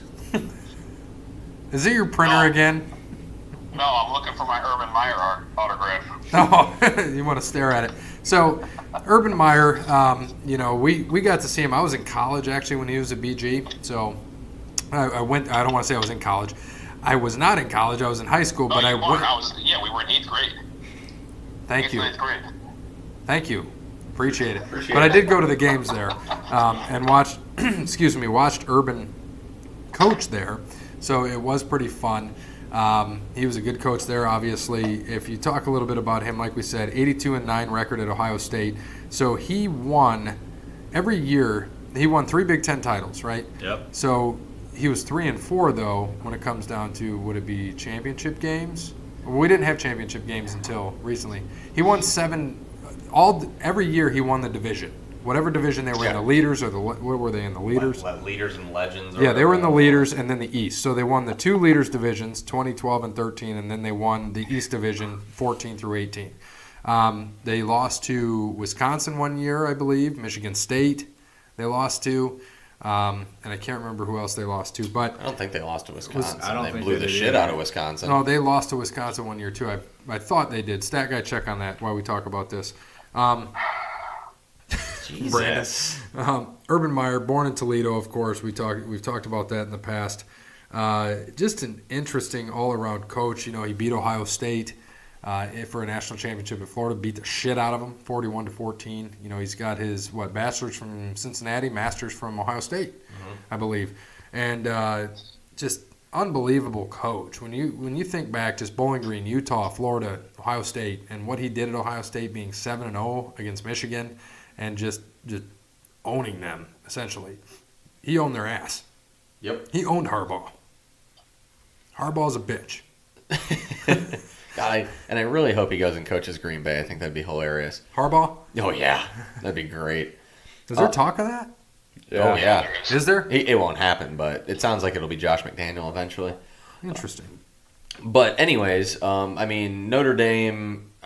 Notre Dame. I'm sorry, I just looked this up and saw he was a Notre Dame wide receiver coach. That was the first thing that came to my mind and said, "There you go, Brandon. So you're a big Urban guy." So he went from Notre Dame to head coach with BG. Yep, and turned that team around, turned Utah around, and then obviously went to Florida. No, I was just looking up Urban, coaching, but just at Ohio State because he won 2 national titles at Florida, beating Ohio State one of those years. Won 2 bowl games with Utah. I don't know why he didn't play in the bowl games in Bowling Green. Why didn't they have bowl games back? Well, they were 8-3 and 9-3, and back then the MAC didn't get much unless you won. Yeah, I was about to He say, finished third both years in the I the saw MAC. that. And then only lost 1 bowl game at Florida. Yeah, and the lost- Capital One Bowl. That was right 2 at Ohio State. so. The Capital One was to Michigan. Yep. That's his only loss to Michigan. He lost 2 at Ohio State. Yeah, he lost the Orange Bowl in 2013, Clemson, which right? is that was the Clemson year. That was. I mean, you got to think. Was that, it Clemson both years? Yeah, they lost. Yeah, they They did got their lose it. asses Yeah, handed well, to the them the other See, that's why I don't remember 2016 because of that. I blacked out at halftime, and I choose not to watch. And the they won the second half of Cotton that Bowl. game. Who'd they beat in the Cotton Bowl last year? They beat. Was it USC? They played USC last year, I Yeah, think, it was right? USC. Yeah, they played USC, and then they won the Fiesta Bowl in 2015. Who'd they beat that year? Bueller? Huh? Who'd they beat in 2015 in the Fiesta Bowl? I can't remember. I have no idea. Oh, Really you good don't? team. Oh, you must have blacked out at halftime of that one too. But 54-4 record in Big Ten play. So Unbelievable. we can think about this: Purdue, Iowa, Michigan State twice. I can name them right now. Yeah, that's it. I don't think he lost to Wisconsin ever. No, he didn't. No, yeah, I was gonna say. Yeah, when I look back as I thought about it, he did lost to not. Michigan State twice. Yeah, Yeah. that was the Connor Cook bowl. Yeah. That game pissed me off. The one where he Right. snubbed Archie Griffin. That's why that loser went to the Raiders and didn't accomplish anything with his life. Screw Connor Cook. He's such a loser. Yeah. he So is. we'll see. And then obviously, I hate to say it. I think I actually did say it once, though. Pray for Washington. But now that Urban's retiring, I mean, it's pretty much done, right? Ohio State's winning that bowl game. There's no way he goes out a loser, right? I would not bet against Ohio State in this game. You pull No, out and- every single stop. And we just said this last week, where I said, it was last week or 2 weeks ago when I said it was 2 weeks ago because I said Urban needs to beat Michigan. They need to win the Big Ten Conference and then win the Rose Bowl and ride off in the sunset. Yep. Gone, and that's what's happening. We knew that was potential to happen, and I was listening a little bit about that cyst in his head, how the doctors. I know a lot of this has to do with the bullshit that happened with Zach Smith, is part of it, unfortunately. But this cyst in his head, they said you have to stop being so aggressive because he'll kneel on the sideline and people are like, oh, that's bullshit. No, his Yeah. doctors are telling him that cyst is just it's not good for and him. all the dicks out there are going to make jokes about it because that's what they do, 'Cause and they're that's assholes. what Twitter trolls and Facebook trolls do, and whatever they can do that. And it doesn't bother me. Whatever. Urban put together one hell of a career in general. Amazing at Ohio State. He brought a lot of joy to all Ohio State fans. Brought back a national title for the first time since '02. And ever since then has been completely competitive. And you always thought there was a chance you could win the national title that year. So it's pretty impressive. I mean, if you look, the lowest he's been ranked at the end of the year is 12th Shit. at Ohio State. What about Florida? Oh, Florida, he had one of those rough years where he was like 9-3.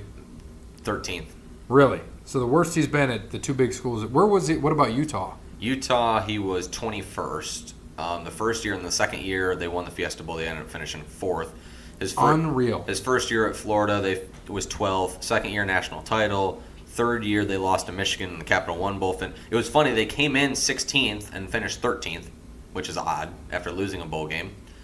First in the winning the national Probably a title lot of in people lost 08, ahead of him. and then third in 2009. And then third at Ohio State his first year, but that was the year with after Tressel left. So they went 12-0 that year. They went undefeated and didn't count. So, but they finished third in the final rankings, but they couldn't go to a bowl game that year, which would have been a national title, by the way. Right.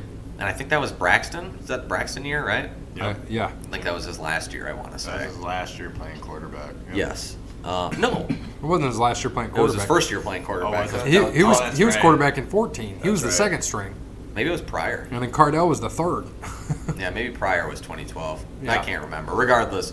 And then, yeah, like I said, lost to Clemson, finished 12th, won the national title. It beat those So- two memorable weeks of football. It's so- just remarkable.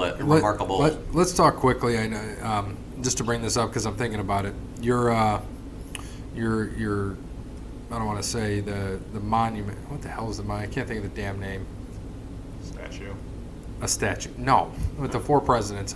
Brandon, Mount Rushmore. thank Mount you. Rushmore? God, idiot. Mount Rushmore. Who's your Mount Rushmore college football coaches? All time. Go ahead, Brandon. You talking to me? I'm talking to all of us. Um, All time. I mean, I'm gonna be biased. New Rockney.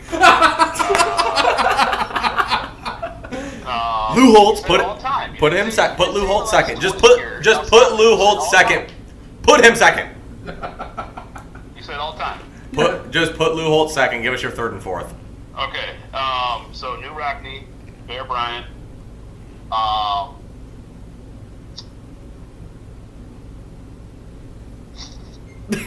Man. Airport Season. Who? Steve Sarkisian.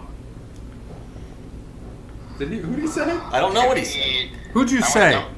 Huh? Who did you just say? I said Era Parsegian. Oh, we thought you said Steve Sarkisian. No. And I'm sorry, I'm going to add a fifth. I'm going to do Woody Hayes and Bo Shemba. Okay, well, I'm going to go Woody, Bear Bryant, Urban, Saban.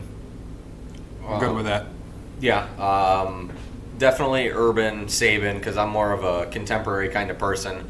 I know if you go back, you can, I'd put Rockney and Bear Bryant on there, but I'm going more of the contemporary sort of way. Woody Hayes, obviously, and then probably, oh man, that's tough. Coach O. Does that count? No, seriously though, Bear Bryant, Newt Rockney, Urban Meyer, Nick Saban. Too old, too new. Yeah, I'd put, and if I was putting 5, Newt would be my 5, so we agree on the 5. Jake, do you even know 5 coaches from that? No, I don't. I'm going to go, I agree with Bear. I'm going to go Urban for sure. Saban has to be on there. Woody has to be on there. And for my 4th, I'm not too good at history of football. I'm going to go, I like Frank Beamer when he was a coach. I like Frank Beamer. That's a nice one. I'll take You that. say Frank Beamer? Yeah. Yeah, Beamer ball. Yeah. There we go. I'm okay with that. I wish you would have seen Bear while we were trying to get your Mount Rushmore, and he's just sitting here, Newt Rockney, but not saying it. Just waiting for you to say it, and you're like, well, I'm biased here, Newt Rockney. And I was flexing. Yeah. So let's talk a little bit about Ryan Day. Well, hey, hold on. So if we talk just football, Oh God. do you guys put Joe Pa up there? No. No. I put Jerry Sandusky instead. I put Bobby Bowden over Joe Pa. I was trying to be serious. No, I would put Bowden over Joe Pa. Bowden over Joe Pa. Okay. Totally agree. I mean, right? Would you? You put Joe Pa over Would you Bobby put Bowden? Would you put Spurrier up there? No, not Mount Rushmore. I mean, top 10, if we're talking top 10, maybe. Yeah. But no, I want to put Spurrier. Well, Spurrier he's up going to be a coach in the AAU, which I'm going to make a quick reference to after Ryan Day. So Ryan Day, let's go into Ryan Day. 39 years old, so he has a 3-0 head coaching record. As we know, he started the year for Ohio State. I don't know if you guys are aware of this. You probably are. But he was a quarterback in high school. Played college ball at New Hampshire and defensive back. So he was the state's Gatorade Player of the Year his senior season in high school. Nice. He was University of New Hampshire, played for then offensive coordinator. Anybody without Chip looking? Kelly. Chip Kelly, good man.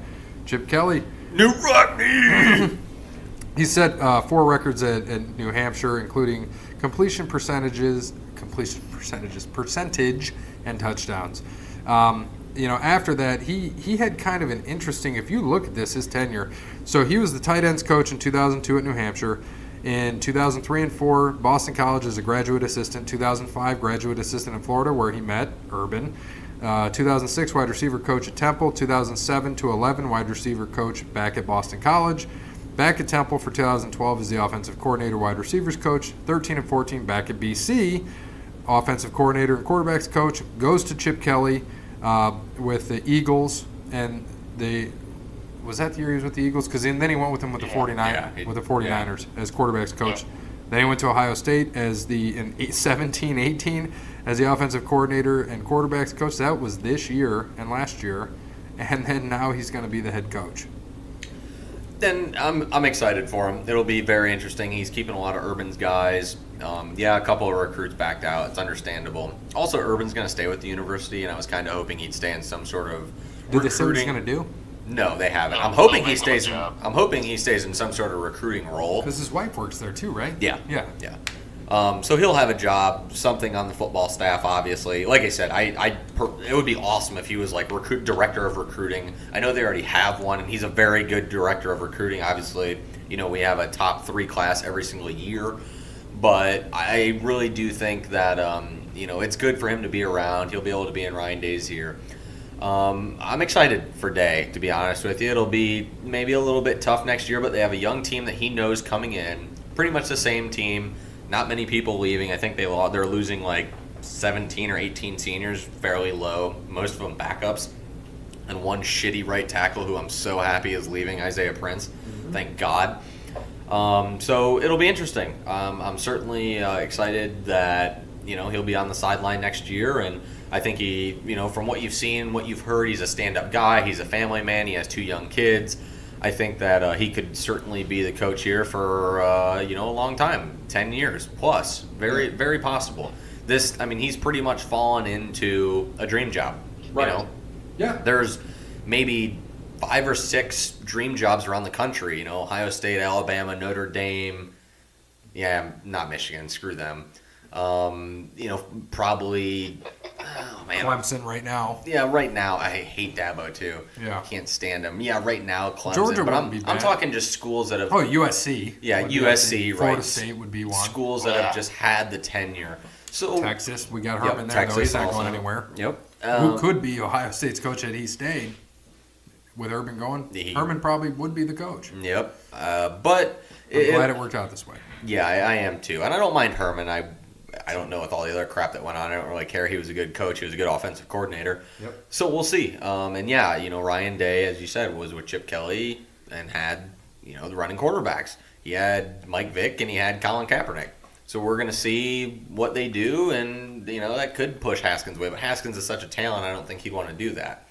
But it'll go back to the ground and pound Ohio State offense that we're used to, not this throwing offense that we normally see, which is completely different, and which means Haskins is probably going to hold a lot of those passing records for a long, long time. But it'll be exciting. I'm pretty pumped for Ryan Day to be the Buckeyes head coach. What do you think, Jake? Yeah, obviously it's sad to see Urban go, but his health is more important than being the coach at Ohio State, and I do agree with Bear and Gary here. He has fallen into a dream job. He has the right setup, got good recruits coming in, and we saw how good he was in those 3 games when Urban was out. I'm excited for next year. I think we're going to have another good year, and I don't see us really taking that big of a step back. He knows all the players. He knows the personnel. He's a great coach, and like I said, I don't see them taking a big step back. I'm excited for next year, and we'll see what happens. Yep, and those we talked about those 2019 recruits for Ohio State. So the big one, Garrett Wilson. I'm sure you're aware who this is. Correct? The 5-star wide receiver, Garrett Wilson. Yes. Out of Texas. Yes. He said, 1,000% committed to Ohio State. Which keeps me excited that Haskins, because if Haskins stays, you get him and I keep messing the dude's name up. Is it Olivier or I can't remember the dude's name. Olave. I gotta say that Olave. I mean, in the championship game, he had another great game. Caught another touchdown. Dude's a stud. Garrett Wilson's only 6'1.5". Small guy, 185. You're going to put muscle on this kid, and he's not going to be David Boston muscle, but 6'1" ain't bad for a wide receiver. not bad, though. no. And he's probably going to be slot though. You know, you would think that. And he's coming out of Texas, Austin, Texas. So to get him away from the Longhorns and any other team in Texas or Oklahoma, any Big 12 team. I mean, a lot of those Texas guys like A&M. You know, that's big. So that's going to be pretty exciting too. And then we have Harry Miller, Harry Miller. I think he's a center. He's number 2 at that position in the country. He's also a 5-star recruit from Georgia. So that tells you another one. Our 3rd recruit, Jordan Battle from Fort Lauderdale, Florida. He's 6th at the safety position. They have Fort Lauderdale is where we pull a lot of talent from, so that's not surprising. No. And then we've got some 4-stars. You had Stover from Mansfield, Ohio, Huntington, West Virginia, where we will be this weekend for another show. Doug Nestor. So he is a guard. And then Cade Stover, he's a linebacker. Get this, man. He from Mansfield. I don't know if you've seen this kid play. He's tough. He's 4-star, and he's ranked 5th in his position. He is 6'5", 235. He gets there, he's going to be 250. Easily going to make that dude 250. Well, that's good because He is huge. the biggest weakness besides the secondary are the linebackers right now. So we need some linebackers in there that can play some ball, and they got some young ones, so they're there. Harrison stepped up. I don't know if Tuff Borland's a sophomore or junior, to be honest with you, but I think he'll be back next year, so it'll be okay. They'll have a decent squad. And the safety we're getting, like we mentioned, we're getting Jordan Battle, who's 6'1", 187 out of Florida. He's number 6, and the number 9 safety is Ronnie Hickman out of New Jersey. He is coming too, 6'1", 200 pounds. And then you've got another wide receiver. This guy's, get how big this kid is. 6'1.5", 169. And I'm not saying that for that. Sure. But that is small. It is, but 169. you got to think the kid's also 17 years old. So. Right. And then here you go. This quarterback I was telling you about, I'm pretty sure it's Dwan, D-W-A-N. Could be Dwayne, but it sounds like Dwan. Dwan Mathis, Oak Park, Michigan. He is 6'6", 205. So he's going to get up to probably 225, 230 at Ohio State. Gunslinger. Yeah, 6'6". He's 9th-ranked quarterback in the country. That's me plus 50 pounds, 40 pounds. What are you? I'm 6'5", like about 180 something. So right now he's 205.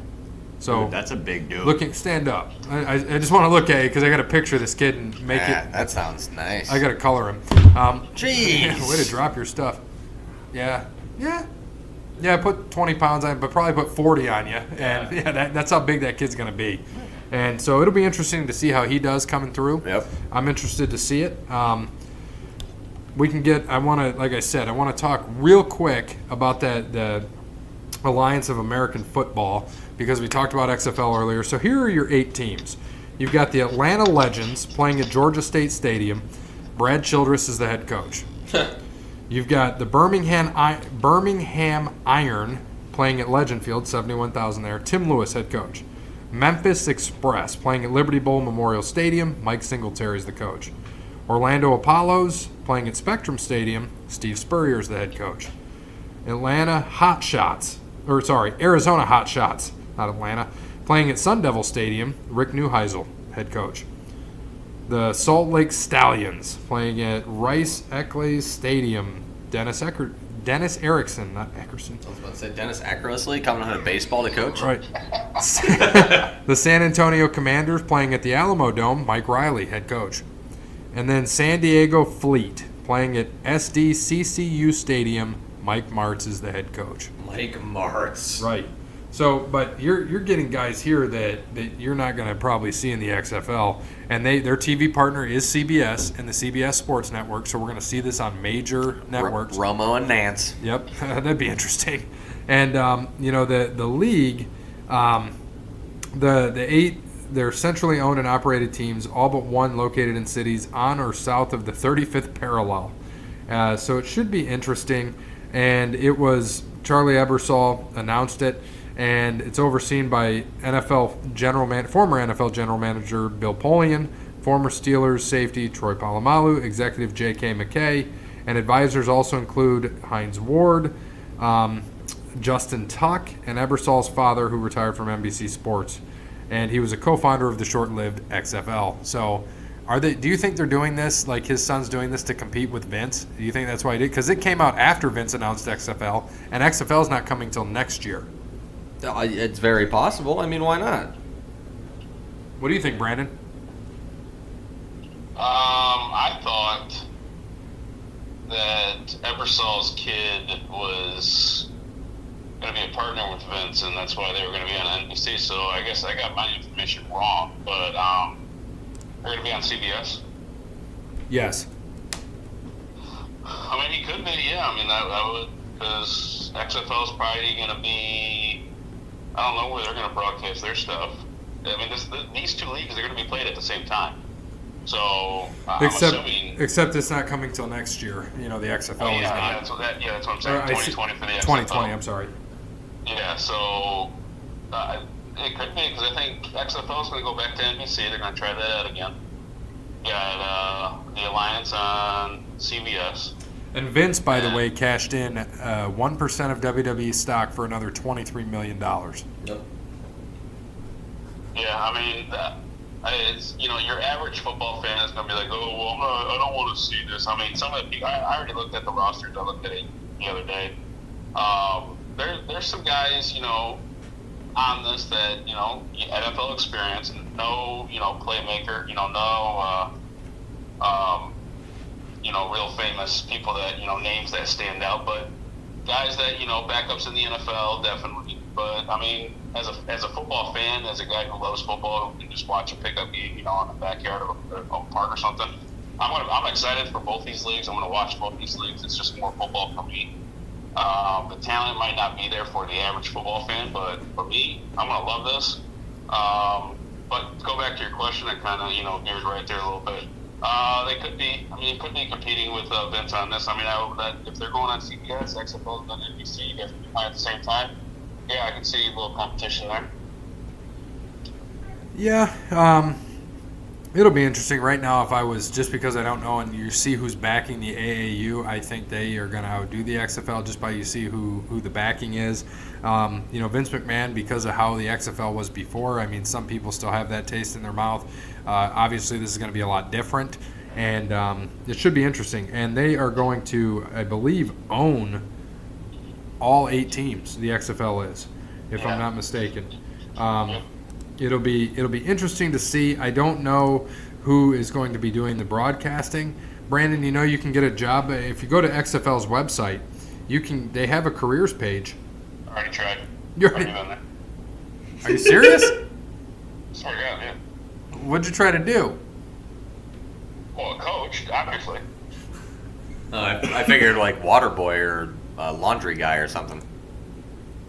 No, I've been on their website. I saw that. I'm definitely gonna check it out though. So. Have you tried to tweet Vince? Have I? Yeah. No, I have not. Oh. Well, they're looking for human resources in Stamford, Connecticut, probably out of the WWE building. And they're looking for marketing, team director of communications and media relations for each team, and a president for each team, by the way. Should be interesting. Tickets, it looks like, are going to be on sale. You can reserve your tickets. Season tickets, you can get 1 or 2. Your deposit amount is $50. But since they don't have anything near us, the closest being St. Louis, they're playing at the Dome, which we're going to cover a team name for that later. Should be interesting because we talked about, who do we say? Houston, LA, New York, and DC. And we're going to cover on the next episode, the wrestling episode on Saturday, we're going to cover Tampa Bay, Seattle, St. Louis, and Dallas. So should be interesting. We'll see what happens. I don't know yet. Brandon, I don't know if you've heard of it, but like who's going to be, like what network they're going to be on. But they're partnering with Optimum Scouting for player evaluation. Doug Whaley is the Senior Vice President of Football Operations. So, I don't know. We'll see. Yeah, they got Oliver Luck, former West Virginia athletic director, he's the commissioner and CEO. Like you said, Doug Whaley, former Buffalo Bills general manager. So, Vince is not playing around this time. This is something that he's definitely going to try to work out, and especially investing all that money. I think it's now up to 123 million. Yeah, 123, 125, and hopefully, 123. Hopefully, he kind of takes a step back. I'm hoping he focuses on the XFL and hands Triple H the reins to take over WWE to kind of get this shit back to where it was. Yeah. But we'll see. Yeah, we'll see. This is, like I said, I'm going to watch. I'm going to like it. Hopefully it's, they're going to do it the right way this time. This ain't going to be like 17 years ago when, you got E8 running down the sidelines. I totally agree. So let's get into this next thing here. We're already an hour and almost 40 minutes in. So college football picks from week 14. Brandon and Jake were both 5-5. I was 4-6. Bear was 2-8. So the overall records now: Brandon is 79-70-3. I am 70-79-3, 9 games back, and Bear is 69-80-3. Bear has dropped behind. I retire from picking. And he has dropped behind. I cannot believe this because Bear was, I think, at one point like 10 or 11 games ahead of us. Yeah, in the first 2 weeks of the year when I went like 22-3. Right. You were That's why, crushing it. And then you had a couple 2-8s. And as I said, you lose hot streaks like that. You don't just, and the first 2 weeks are easy to pick. Right. So easy one this week.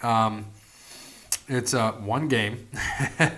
I'll talk real quick before we get into this game. So the bowl games next week, we're going to sit here as a podcast. We got to figure out how we have Jake do this too, and go with how many bowl games are there? 39, 40? 40, I think. Okay, so we're picking 40 bowl games straight up. We're gonna do ESPN does a pick 'em, right? So we're inviting everybody to it now to do the pick 'em with us.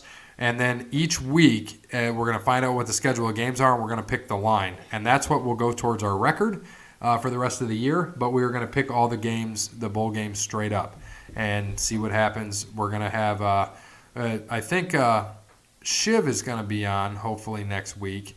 If he's on, how are we going to do the picks? By what? If he's here next week? Yeah. Is it going to be? He'll just be our guest. Okay. Kind of like College Game Day. Okay. Kind of like College Game Day. What do we do with him? How do his picks count?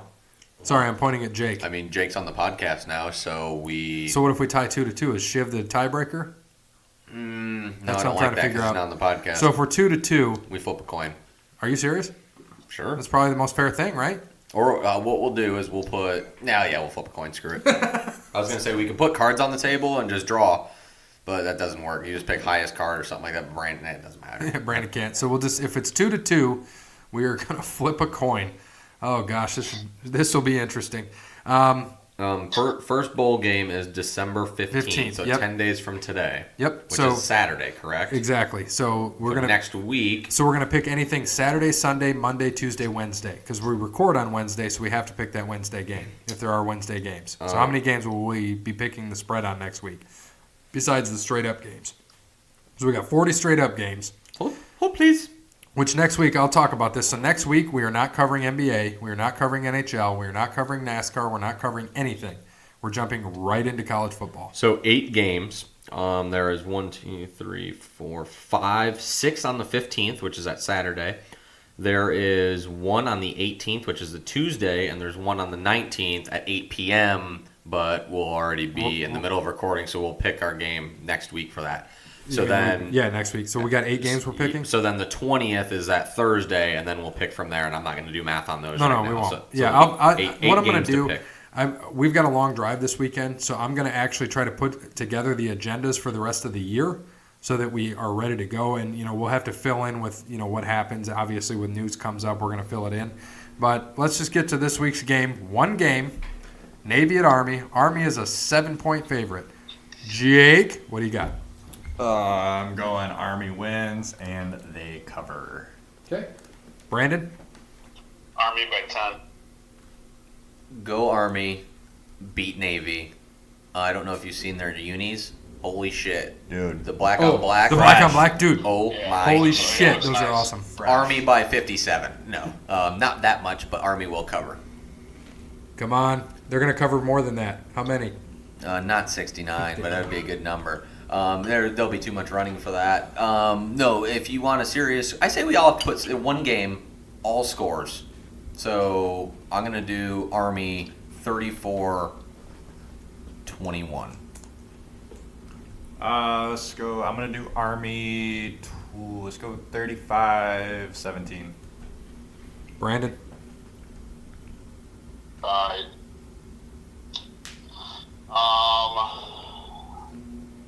27-17. Army. And so I'll just say a few things here. So 6 of the last 7 games between these two teams have been decided by 7 or less. Actually, the last 3 meetings have been decided by a combined 9 points. The underdog has covered the last 4 meetings. However, Army 9-2 in 2018. They've won 7 in a row. Navy's 3-9 and 1-8 in their last 9. Give me Army. And my score, I am going to go with 42-24. Okay, I like that. I think that's pretty solid. I mean, Army's jerseys just win, right? Oh in my general. God. I saw those. They reminded me of Ohio State's blackout jerseys, of course. They are slick. With the offense that these guys run, what's the time limit on this? Do you think it's over or under 2 minutes and 14 minutes? I mean, 2 hours and 14 minutes. Over, barely 2.5, because they probably have to do some. They'll probably. I mean, you got to think at halftime they'll probably honor like George H.W. Bush. So I mean, you got to think in there, it's going to be. Yeah, that's true. You talking the full time of the game from kickoff until end of game, right? Yeah. Give me a time, Brandon. We're going to put time in here, too. We're not going to put records. This will be the last one. There's going to be nothing else on this. We got to get I through was just throwing NFL. out an over and under, but we can do legit. What time. is the over-under? I don't know. Jake, look at the over-under, because that's the other thing we should do. We'll do game time and over-under, and we'll be done with this. But the only thing that's counting is the point spread of 7 points. I don't know the over and under. Give me 3 hours. No, give me like a 3:30 kick. Give me 3 hours and 14 minutes. I'm going to go shorter than that, but I'm going to do a little bit. 2 hours 47 minutes. I'm going to go, I was going to say 2:45. I'm going to go 2:49.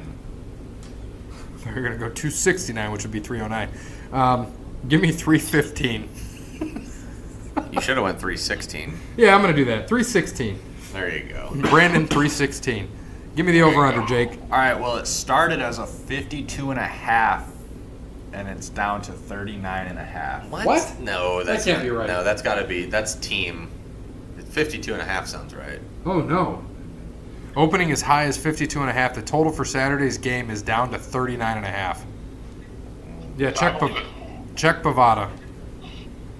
You guys think with these styles of offense, you're only averaging like 6 offensive possessions a game. Doesn't matter. You're going to score a lot. Well, if it's 39.5, Brandon, you got over or under that? Well, obviously, everybody's over. I got 27, 17. So What was the other one? It opened at 52.5? Yeah. So Brandon would be under, Bear would be over, you'd be over. No, you'd be under by a half.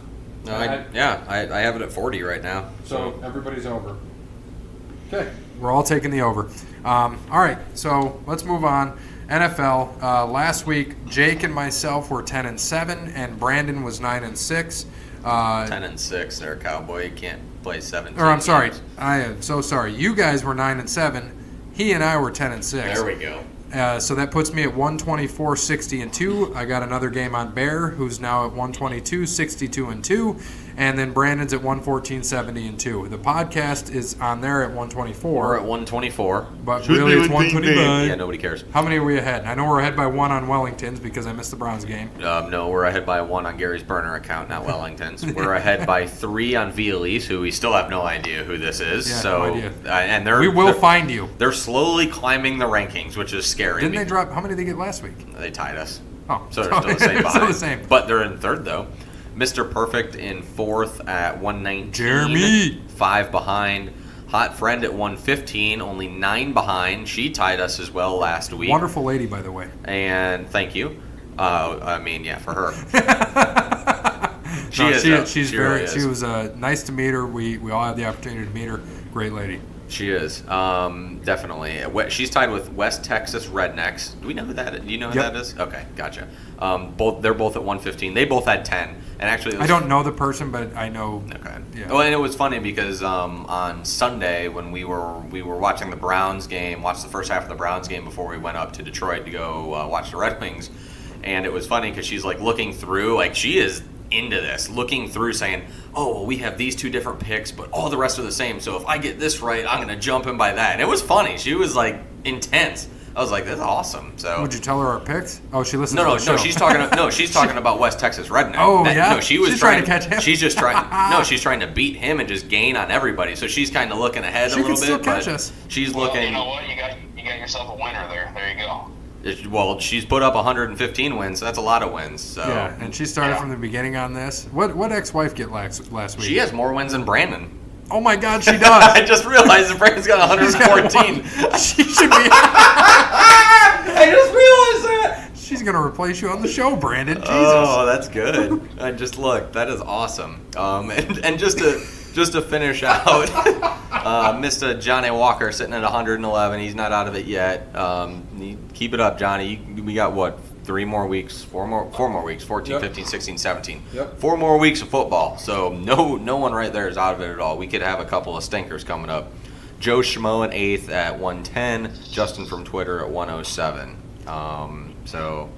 Like I said, we still definitely have competition there, and I hope that you guys are still going to play it out. It's going to be fun here the last 4 weeks of the NFL season. So let's get some picks. Well, now that Jake's on here, does his vote count yet for NFL? Nope. I'm sorry. We already started it. So Next year you will count, Yes, but we it have to will figure next out how year. we're going to do a tiebreaker. it will count for college, just not for NFL because we've done it the same way. So we can't throw. We can Yeah. obviously have Jake's picks off to the side. Yeah, but because bowl games we can count you for college, and we still have you on the side. But next year we have to have Yes. you. We have to figure out our tiebreaker. Yep. We're not going to add a 5th person to the show. 4's enough. And this happened to just work out because we had you on as a guest. We knew you'd be committed each week. You filled in for Brandon almost every week. We know for wrestling you couldn't show up a couple times. That's okay. But we're happy to have you here, and it's going to be fun. And we just have to figure out. We've got a year to figure out this tiebreaker thing. Flipping a coin for bowl game sounds good. But let's go into NFL. So first game, Jaguars at Titans on Thursday night. Jake. Titans.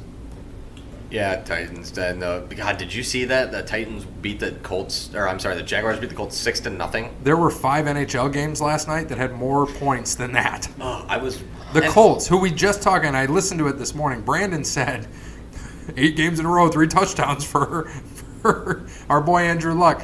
Give me the Colts. I'm like, oh shit, we messed that one up. And I ended up switching Luck out. I played him 2 weeks ago, switched him out my other week, and played Watson. And I'm in the playoffs in the Yahoo League, I didn't mention. Someone dropped Aaron Rodgers, so I picked him up, and I'm playing him over Luck and Watson, who are playing each other this week. Little teaser here for further down the line. Nice. Brandon? Yeah, give me the Titans. I already had them clicked in. I assumed you were taking them too. I'm taking the Jaguars, but we're going to take the Titans as a podcast. I like it. I went back and forth on this one, but seeing as how they won 6-0, the defense, I was like, Why? So why are you taking? That's interesting. I looked at Tennessee, and the Titans, they beat the shit out of Dallas. They beat up New England. They did not beat the shit out of Dallas. Oh, they beat us. And then they beat New England, and then they just laid eggs after that for a while. And they played some close ones, so I'm like, you know what? I'm going to take a risk. We've had upsets. They did look like shit last week against the Jets, too. Right, and we've had some up, and they should have lost. We've had some upsets in the past few weeks. I'm like, you know what? This is going to be one of my upsets. So I want the Jags, and we'll move on to the next one. Panthers at Browns. Jake? Let's go Panthers. God, the Panthers, I think that they've lost 5 in a row. They're playing so bad. Cleveland back at home. I so want to take Cleveland, but I think this is going to be the week the Panthers get back on track. Barely. Panthers by like 3, but they'll end up winning. Brandon? Yeah, give me the Panthers. They can still make the playoffs. They're still going to fight for it. The Browns, they the roller coaster. They'll maybe get one more win this year. So give me the Panthers. And I'm going the opposite way again. Give me the Browns. So if I get one of these 2 games, I'm all right. Ravens at Chiefs. I think across the board, do we know? I'm going with the Chefs. Yes, sir. Brandon, Chiefs? Yeah, since it's in KC, give me the Chiefs. If this was at Baltimore, I might be taking Baltimore, but yeah, give me the Chiefs. Okay. Is Lamar playing quarterback still? He is. They said he was hurt a little bit, beat up, but I think he's going to play this week. But RG3 was taking reps in practice, so I don't know. Okay. RG3 was? Yeah, because Flacco's out. Flacco's done. So RG3 is the 3rd string in Baltimore. So you think he would? Why would he play over? If Lamar not do Lamar's good? hurt, If Lamar's he's hurt. out. He's he the is only hurt. quarterback. Oh shit. Well, no, they said he was nursing an injury, but okay. that's why RG3 was taking snaps in Well, practice yeah, when you because he was freaking hurt. run and he get beat the shit out. But of. that's what all players do. Exactly. They take off 3 days and then end up playing anyways. Right. Next, Colts at Texans. I'm gonna go Texans at home. Texans Texans not at home. 9 in a row. Are they going to make it 10? I think the Colts do play a little bit better, but I'm taking the Texans. Me as well. And Patriots at Dolphins. Let's go Pats on the road. They have such a bad history in Miami, but I can't pick against them. So Patriots. Yeah, they're getting ready for the playoffs. Give me the Patriots. Patriots. Giants at Redskins. Let's go Giants on the road. Yeah, Mark Sanchez ain't winning this game. Giants. Yeah, give me the Giants. Giants here playing tough football. Good pick by Brandon, by the way. I did say a nice upset pick, and he was the only one that got it right. So good job, Brandon. Thank you. Saints at Buccaneers. Saints on the road. Yeah, after losing to Dallas, they're gonna be pretty angry. So Saints big, but they struggle in Tampa Bay too. Yep. Dubzilla? Give me the Saints. Saints as well. They're going to avenge that Week 1 loss. 48-40 is what they lost. I think they're going to win 45-24. Next, Falcons at Packers. I'm going to go Packers at home. Yeah, firing Mike McCarthy finally after that embarrassing loss to Arizona. I think the Packers are going to come out. They're going to play angry for Philbin, their interim coach, and put on a little show for potential coach in waiting. So Packers big at home against a terrible Falcons defense. You know what? I picked the Giants last week in Oh, an upset. fucking I'm going to pick shit. the Dolphins this week in an Yeah, upset. let's Well, that means we're taking the Falcons because I took the Falcons as well. Waste. Unbelievable. Oh, there goes a podcast loss. We'll see. Jets at Bills. Ugh, that's not a fun game. I'm gonna go Bills. Let's go Bills at home. Oh, yeah, Bills.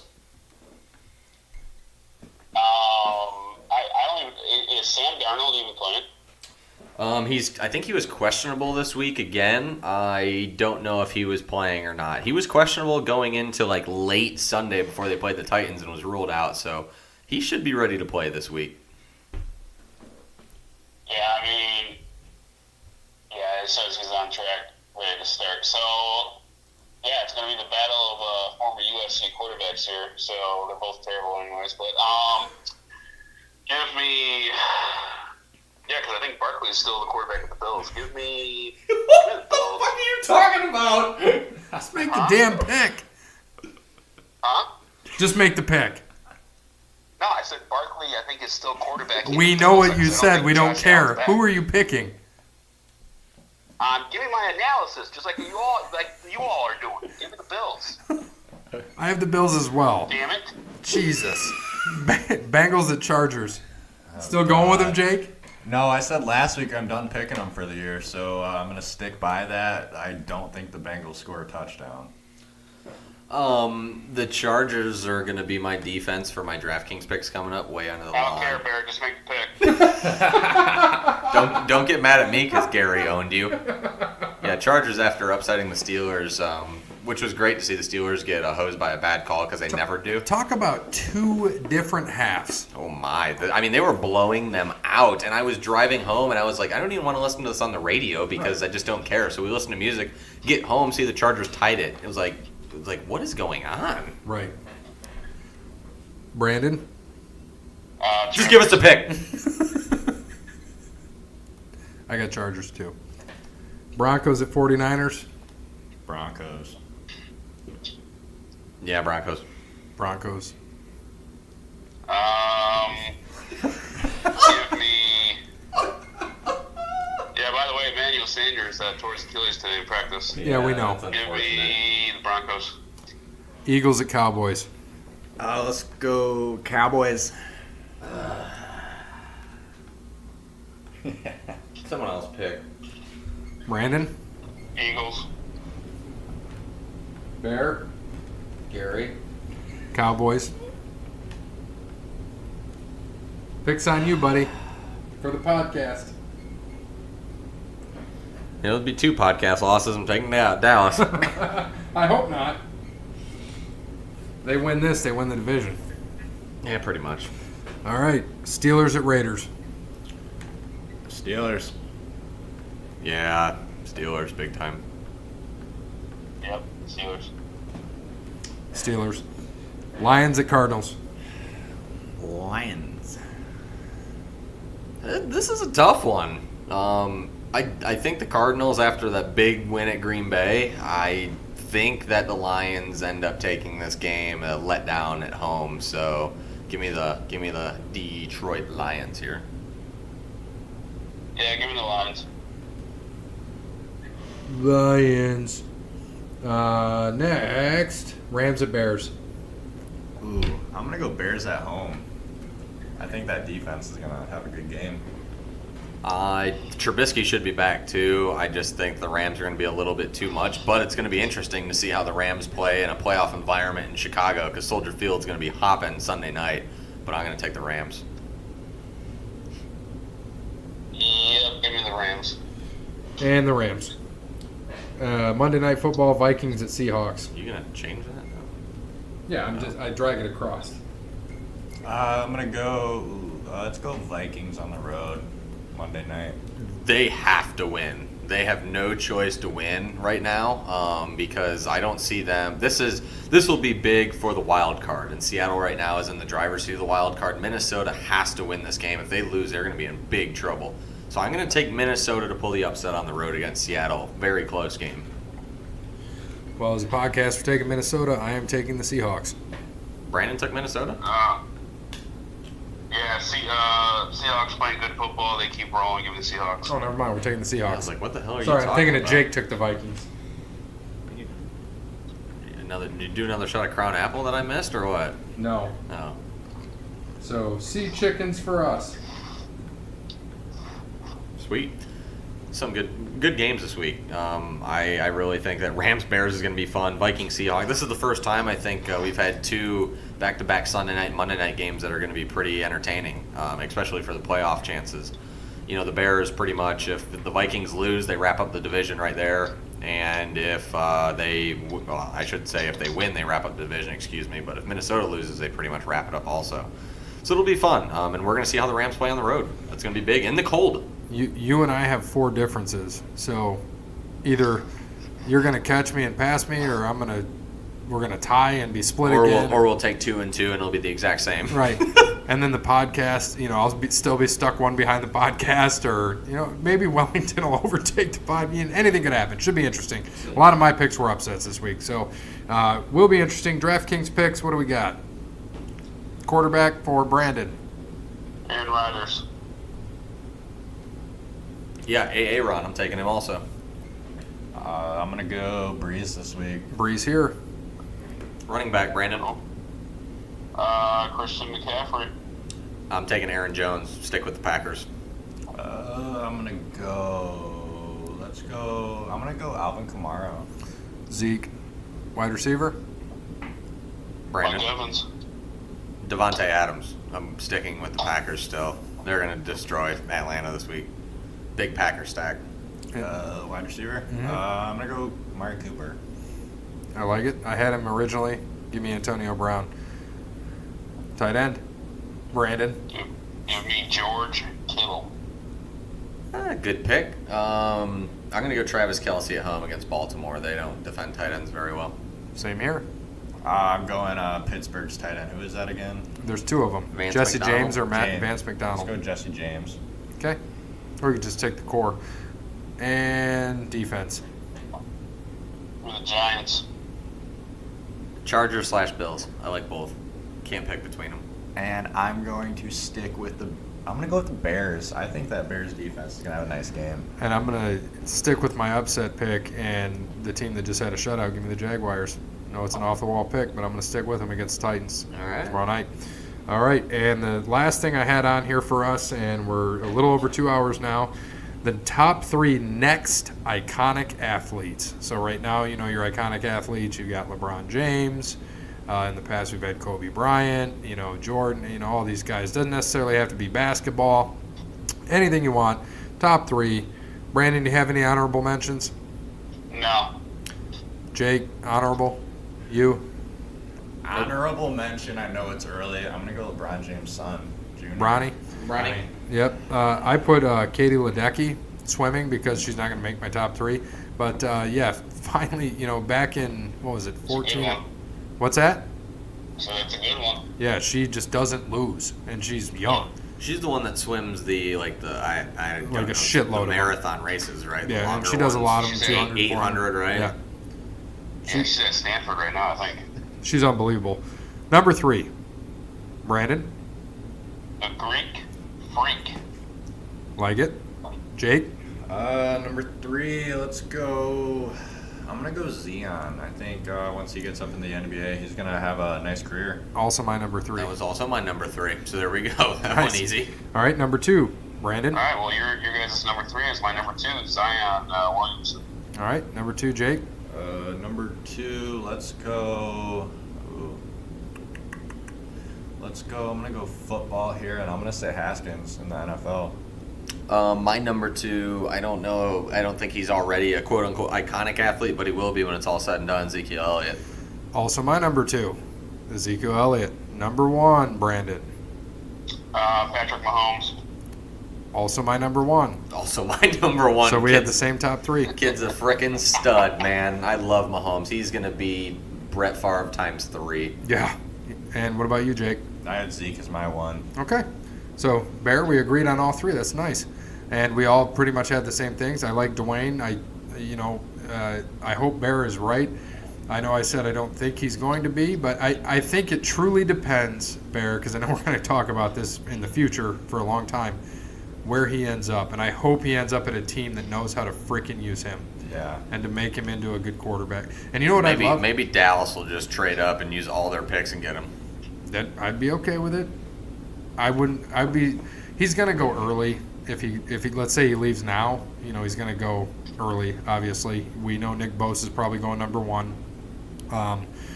Dwayne, could you see Dwayne going to, I don't know, Giants, New England? Oakland. That's my problem. That's what I'm scared of. It's going to be Oakland. Because, if someone's there at 1, I don't see someone trading up. I don't see someone trading back, I should say. If Oakland's sitting there, they're probably going to take him. But if the Giants keep sucking, they might take him. Who knows? I mean, San Francisco's sucking right now, but they already have Garoppolo, so they're not going to take him. Right. We'll see. But he hasn't even announced he's going to come out yet, so let's not get ahead of ourselves either. I agree. And this might be biased, but I hope he goes to Cincinnati. I think Dalton needs to leave. He needs to be done. And I think Haskins with A.J. Green and that team, I think they have a decent team. They just put it together, get rid of Lewis. They bring in Haskins. I think that takes them to where they need to be, get them over that playoff hump. Get rid of Lewis to sign Hugh. Yeah. Get rid of Lewis and Hugh. Hugh should have never came back. They should get rid of Lewis and go after Lincoln Riley. Somebody's going to get him. I wish Dallas would, but we'll see. Maybe they'll just trade Oklahoma. Just trade coaches. Oh, gosh, that'd be great. So, good show. Thanks to Wes Anderson for Moments in Time. Thank you to PNC, Cassandra. Make sure you visit her, give her a call. Verizon, visit their website, find a sales rep in your area. Crandall's Quality Lawn Care, 419-704-5471. Ben Meyer, Charlie's Dodge, and of course, last but not least, as always, All Wear Clothing. Thank you for being the primary sponsor. As always, good morning, good afternoon, good evening, good night. Good night. And go Bucks. Always rushing, I tell you.